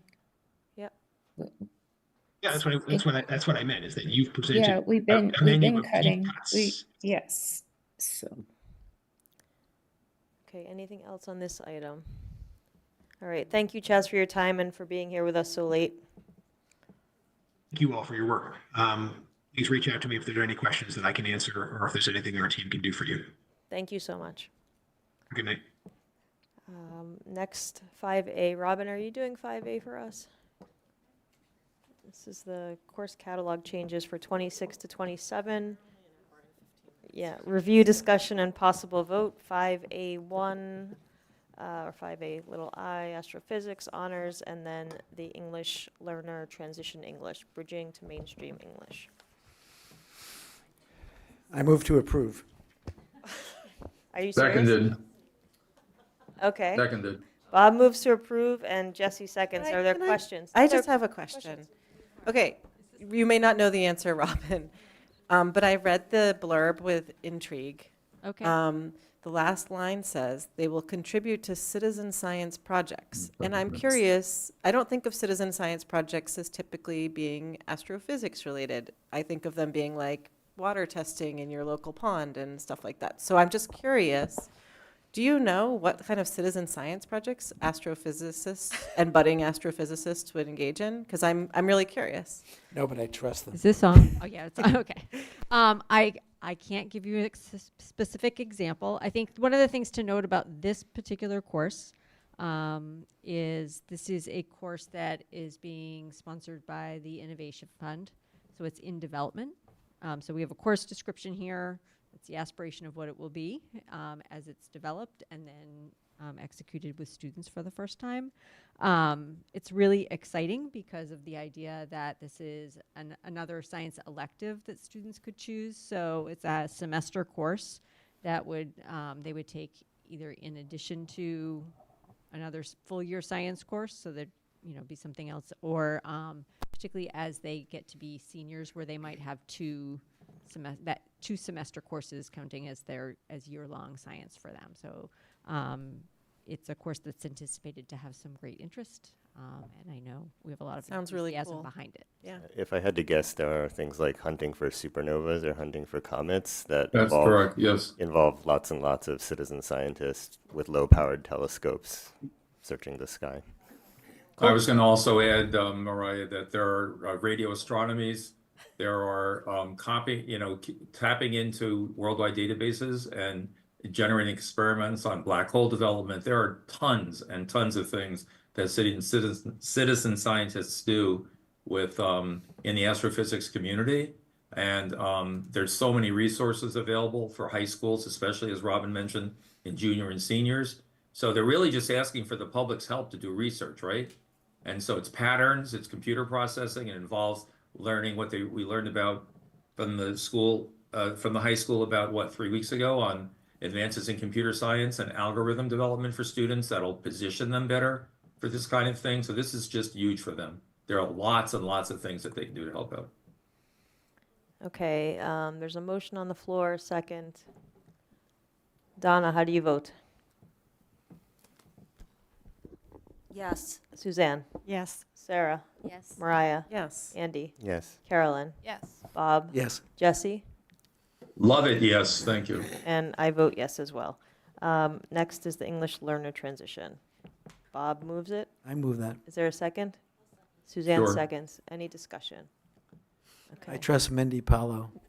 Is this a Me too. mandated change? Yes. So there have been Yes. some mandated changes by DESI, so that's the revision of the course, and that's why it's substantial enough that it's coming forward for vote. Thank you. Bob, how do you vote? I vote yes. Carolyn? Yes. Andy? Yes. Mariah? Yes. Sarah? Yes. Suzanne? Yes. Donna? Yes. Jesse? I want to second Bob's endorsement of Mindy, and yes. And I vote yes as well. Next, we have a first reading of the PSB Physical Restraint Policy, E2B. Any questions on the policy that was in your packets? And Karen's online for any questions that we have. Okay, Mariah? Karen, thank you for making the edits we talked about. I was wondering whether you had the chance to run both this one and the next one by CPAC and whether there was any feedback or not yet. I sent it to CPAC. I haven't had any feedback yet, but I will follow up with them. Thank you. Oh. Okay. Any other? No? Okay, so moving on to our first reading of the Administration of Medications in Schools and Delegation of Administration of Prescription Medications Policy, E2D, first reading. Any questions for Karen on this policy? And actually, Tricia is joining us. Oh, and Trisha's here too. God, late night for you, Trisha. I'm so sorry too. That's okay. Any questions for Trisha or Karen? I just want to thank you, Tricia, for putting this together. It is fantastic, and appreciate your work on this and appreciate you being here tonight. And you clearly have done a fabulous job because nobody in this very verbose committee has any questions, and we usually have comments on everything. So I think that's it. I'll just add there then, Val, I'll just add that in policy, we read through it and, it was thoroughly enjoyable in the sense of well put together, well organized, and covered all the, the A to Z that we needed to. So on policy, we were quite, quite impressed and happy with the result. That's why it came up here so quickly. So thank you, Tricia. Great, thank you. Thank you, and have a good evening, Tricia. You can Thank say you. goodbye Good to night. us. Thanks. Moving on to 5D, request for grant acceptance, $5,735.90 from New England Dairy for the Food Service Department. Is there a motion to approve? Can we move all 5 of these at once? They're all We- grants? I don't think we can actually, because some are grant acceptance and some are applications. Okay. Oh, sorry, okay. And some are contracts, which we're going to skip over anyway. Yeah. So Mariah moves to accept. Is there a second? Suzanne Sure. seconds. Yeah, great. Jesse, how do you vote? Yes. Donna? Yes. Suzanne? Yes. Sarah? Yes. Mariah? Yes. Andy? Yes. Carolyn? Yes. Bob? Yes. And I vote yes as well. On 5E, the bus contract extension, that's expected to go to finance on 3/18 and then back to school committee on the 19th. So that will be something to look forward to at finance in 2 weeks. Number 5E, state earmark award in the amount of $122,000, review and discussion. Is there any? I just want to say what great news. Well, great news. Yeah, Yeah. this was done a while back, but yes, it's great news. Okay. We don't need a vote on that, but I'm glad that everybody saw it, and it's posted online, right, so that our viewers at home. Next up is 5G, request to approve grant submittal $16,700 application to the Brookline Community Foundation from BEEP. Any questions on? I would I know normally this is how you do it, but we haven't had finance. Yeah, exactly. Normally, these would go to finance first, but because of how everything's going, we just moved these to the full committee. So there's no finance recommendation. So is there anybody moving to approve the grant submittal? I will move to approve. And Bob seconds. Second. Bob, how do you vote? Yes. Carolyn? Yes. Andy?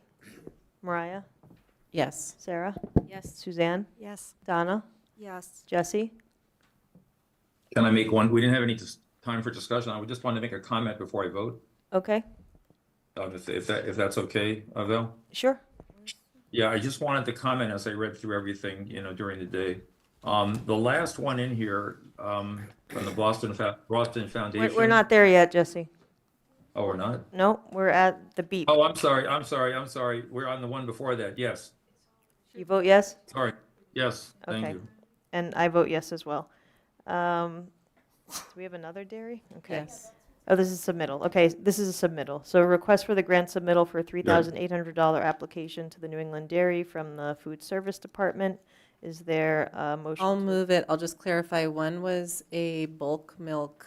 The application was for First one was bulk milk. the first one was bulk milk, and this one is for panini This is for the presses? panini Yeah. machines. So they're different, completely different programs. Same. The opposite. That's what I thought it was the opposite. I was going It's wrong. the with it. opposite, Yeah, Jesse. it's the opposite. Panini All right. was the one that we approved. Yeah. The 5735. But they're different. Mariah I moved moved it. it. Bob seconded it. Bob, how do you vote? Yes. Carolyn? Yes. Andy? Yes. Mariah? Yes. Sarah? Yes. Suzanne? Yes. Donna? Yes. Jesse? Yes. And I vote yes as well.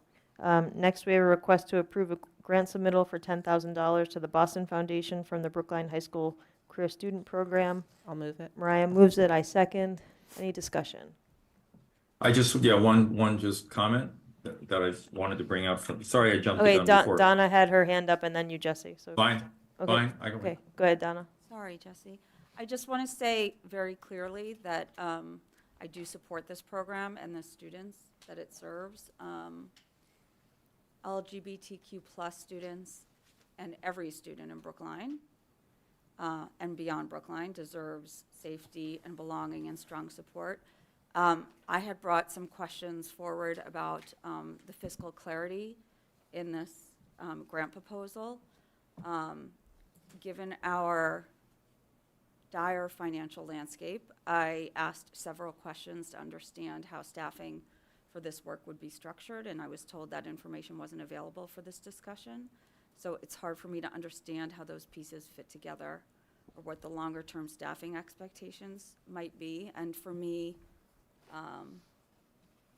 I would need a clear line of sight into both the programmatic benefits and the staffing implications of any initiatives that we approve as part of my sense of responsible governance. So I want to be upfront and say, because I don't have that clarity, I'm going to be voting no on this request. So I just want to clarify that the program director did inform us that this involved no stipends and no salaries. This is just for materials, food, field trips, things of that nature. There are no staff implications I in this thought she grant said in her application. response that you need to ask Helen Anthony about the implications for the plus ones. That was her. Plus one is not implicated in the grant submission. I think she was responding to your questions about, like, because you had brought her staffing questions, and she said you need to ask them about the staffing questions. This application does not have any staffing implications in it. The application that they had to submit to the Boston Foundation, they're required to describe the program more broadly, and so that's why a lot of the materials we were provided talk about, like, the staff and how it works and blah, blah, blah, but the actual funding that they're requesting is not for those things. The funding, it was an itemized, Betsy, was this a pretty separate? itemized. It's there for but food there On are the back staff- two pages, Mariah, it Yeah, has the yeah, old so it's- 10,000 you can are see all those activities. things and there's Right, no but there are staffing. staffing implications to those programs, aren't there? Because they, in their description, What wouldn't happen if this grant is not funded is that they wouldn't have field trips and they wouldn't have food and they wouldn't have money to pay for a speaker series, essentially. And then there's, I think, a workshop that's done as well. But I still want to understand what the staffing implications are. So for me, it's not But clear. there aren't staffing implications from this application. This is a grant application that we are reviewing that has no additional staff Yeah. These are pizzas and ice cream and a picnic for middle schoolers that had been funded by the PTO as extras, as niceties for their programming. And they are now looking for a different funding source to rotate out of the PTO's funding cycle. Carolyn? I think what's confusing, because I was also confused by some of the descriptions, and I'm already a little confused because, okay, so we know that there's 1+1 for QSP currently at the high school. Then this application talks about course releases. So I don't understand to begin with, like the staffing aspect. I think that means that somebody Robin's got teaches. this for you. I think I can answer it. Okay. Hopefully I can bring some clarity. Maybe I can finish So- my yeah, go ahead. question first. Thanks. So I understand that to mean that somebody teaches 3 classes, has a +1, and has a course release. And the way that this is written, it says we're seeking partnership. This would allow us to bridge to secure a permanent line item position within the district's long-term operating budget. So I guess I just would have that always concern about whether we're looking at something that's one-time funds for ongoing expenses. And again, like the way it's written, it says the current support is the public schools of Brookline provides course releases. And I understand that that's not part of this, but I'm trying to understand whether this is one-time funds that for something that then next year comes back and we're under, you It's know. one-time funds for the pizza that will be eaten and the Well, it lecture, says the to lecture that will secure be a given. line item position in the That is district. not what the grant application is for. They are describing a program more broadly, and I think Robin can. Yeah, I think that part of the application is like, as Val says, they have to describe the program more Yeah. broadly and what some of their challenges are as a program. The request is really for the things that are at the end, the $10,000. understand. The way that it's staffed right now, so there are 2 individuals. One has, I think for next year, I think currently they're both under the Innovation Fund. Next year, one position is under the Innovation Fund, so that's a course release under Innovation Fund, and one will be a +1. One was absorbed into the +1 schedule, so that they still. We're told that one is a +1 currently. Okay, so wasn't totally my understanding. from the Okay. way- So right now, I believe there's a course release for 2 people being funded by Innovation Fund. So For that next means year, that they yeah. teach 3 courses in their subject area. I'd have to look at, I just know that one that they're doing this work is funded through the Innovation Fund. And I'm trying to understand what course release means because I just want to make sure I understand the nomenclature. Right, so that course release is always under Innovation Fund, is, again, my understanding is I'm understanding the landscape of it. And currently, this current year, 2 positions are being covered by the Innovation Fund. Next year, one of those positions will be covered by the Innovation Fund, and one will be a +1 in their schedule, so. So right now, 2 people teach 3 classes I- under our I'd have to look contract. at their specific schedule, because. Okay, whether I it's- guess but the Right, right. implication of a course release is that you teach 1 fewer course Right. under your contract. Well, could it be that it's one fewer course in your core area? Because my understanding is that They're there are a both social couple of, studies that there's a wellness, right, that there's a wellness class that is taught, that is a queer student program wellness class. that could be, but those aren't the two people that are the leaders of this program. So I don't know all of the parts of it, but I do know, like, as they're doing this, they're describing just their overall challenges. And so Yep. in next year's budget is what I'm saying is one is a +1, one is covered by the Innovation Fund. And what they're asking for in their grant application is really some of the things that they have been currently getting from places like PTO funding and things like that to cover opportunities for kids participating. Like we said, cover cost of field trips, bring in a speaker, or pizza for.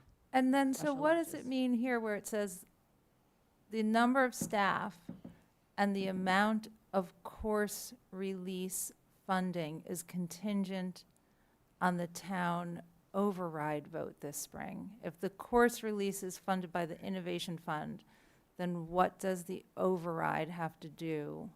The +1, because one of them next year, their work in this program is covered through +1, not through the Innovation Fund. So are you saying, and this is one of my questions that's ongoing, are you saying then that the currently proposed FY27 adjustments to +1, that we know that one of them is in this program? I believe so. Because we haven't had that itemized. So I don't know, like, if the adjustment is, but I just know that's how it was being covered in the original as we put out. I Okay, don't- that, which I'm I sorry, don't know but that exact- doesn't answer my question. I don't know exactly which +1s are being taken Okay. away, but I think for the purpose of this, what this group that serves our students at the high school is asking for is they're applying for a grant for I funding that's understand not that. in our budget to cover I some of understand what the grant things is we're for. I read the document. I Thank you. understand that, What I'm but- asking is what it means where it says that the course release funding is contingent on the override. And it sounds like you don't know the answer. Well, it's not the That's just course release, confusing to me. it's the +1. And then maybe it's written in a confusing way, so I It don't know if you're says asking them course to release. change The their. reason that these come to school committee is we can ask questions. It Right. sounds like Okay. you would like to have a little bit of wording clarified, and Right. so we can share that we would like to just make sure the wording is clarified. Is clear when Yep. they Yep, they have 2 more days to submit. This is due Friday. So certainly that feedback can be. Okay, and then going back to the to secure a position within the long-term operating budget, I just want to sort of, where there's currently course releases and +1s, and that means, that somebody who's contracted for a certain amount of teaching is not doing that academic teaching. And if the thinking is for that to be permanent, I think that's just helpful to know. Because that costs us money. Every course release and +1 costs money. I think that's. Can I make a comment? When we have had, and I completely agree with you, Carolyn, and this is something that we've talked about with the Innovation Fund, of the question of having courses that are innovative, because then, like the astrophysics course, you have courses that replace other courses. Yeah. Then you have programming changes which have implications. Yeah. However, I would argue that the right place to have that conversation is the Innovation Fund grant acceptance, and even earlier than that, to make sure that Robin, and I don't think you even know this, maybe unless someone has told you, there's been a lot of conversations about the Innovation Fund and BEF programming, and making sure that everyone understands the budgetary implications of those. But that is not necessarily relevant to here, but it is relevant to sort of overall your liaisons in your role in OTL, or your staff, sort of how we ensure that the budget is sustainable in the long run, while also being able to do really great things with our educational partners. But that's maybe a conversation. I think that thing comes out in May. Yep. And it's probably peak season right now for Innovation Fund discussion, so something for us to. But I will also say, like, there were questions last year about what gets stipended. Some of the information that we got last year that said, this is what we spent on these stipends, are things that are now reported as being +1. So again, separate from this grant, I've been asking questions, and they're important questions. We are the stewards of the budget, and we need to understand where the money's going, and how are the contracted hours that we're spending 85% of our budget on being utilized. So And I think we've separate. also had that conversation with Robin about stipends and greater clarity and sort of this being a multi-year effort. We went through a lot of them this year because I think there's a huge agreement with you on getting clarity. It's just that like it takes a little bit of time. But I would argue that the conversation we're having right now does not actually fall within the topic noticed on the agenda, and so we should probably return to the actual grant approval. Bob? Yeah, as the person who invented what is, no, as the person who invented what is now called +1, I just want to make it really, really clear what that whole concept is all about, and I'll just go back to the first +1, okay? And I just want to be really clear about it. So Margaret Metzger, English teacher, Gail Davis, math teacher, came to me and said, we think with a lot of retirements happening, we need to have an orientation program. And no, I just want to explain what +1. So that quickly, come on, Mariah. No, so Margaret and Gail got one release. So Margaret taught 3 classes plus she did the teachers mentoring teachers. Gail, who taught 5 classes, taught 4 classes and did teachers mentoring teachers. That was it. That was the concept of someone gets a different kind of assignment that is a substantial assignment, and they get a release from a class. That's, I think there's confusion about, +1, but that's the bottom line, and that's the basic understanding. Donna, and then we're going to vote. Great. So I just want to make sure so that I can vote. I want to make sure I understood your answer. So none of the programming here is related to anything that was said earlier in the grant request around the +1s and has no implications for any decision-making on +1s. No, not for Got this it. grant. Okay. This Thank is, you. This is about supplies and things for kids. Thank you. That's helpful to understand. Okay, Jesse, how do you vote? Yes, and I also wanted to second what Mariah and you said about this is all activities-based, and we'll get more clarity around the staffing. Thank you. Yes. Yep. Donna? Is this a vote? Yes. Yes. Suzanne? Yes. Sarah? Yes. Mariah? Yes. Andy? Yes. Carolyn? Yes. Bob? Yes. And I vote yes as well. In the 6 days that have passed, are there any burning? Okay, Mariah is burning. I burned to tell you about the advisory committee yesterday. Oh. And It was exciting. for those of you who might not have seen my email I forwarded to you last night, advisory voted 12 to 6 to 9. Yes. That was from memory. So 12 to 6 to 9 in favor of a reserve fund transfer to fund Clifton Larson Allen CLA to come back and do a review of the progress since their initial report last May. And this was a request from ERSC to Chaz, who took it to the select board, who supported it and submitted it. So it's not a school committee action per se, but it's certainly school committee relevant. And based on the conversation yesterday, it's, my understanding that this will be happening in the very near future, ideally to conclude before the end of the month, so that the select board has this information to be able to make their final decisions around any potential override. Thank you. Any other liaison reports? Okay. New business, I think Yes, Jesse has new yes. business. Yep, I have your slide. I Jesse. did have, no, I had liaison report before that Oh, goes. okay. I just couldn't hit the audio unmute before you jumped. So, yeah, so on liaisons, we had a very successful CPAC meeting this past Friday, coming on the heels of last Thursday night's very late school committee meeting. Karen and one of her school representatives gave a very comprehensive report to the parents. There are probably 30 parents on Zoom, but anyway, on literacy initiatives, especially as they relate to students with disabilities. There was a lot of information back and forth. And then I had an opportunity to present what we had learned then last Thursday night about the budget. And one of the key questions that came up was the SPED services for materials fee students.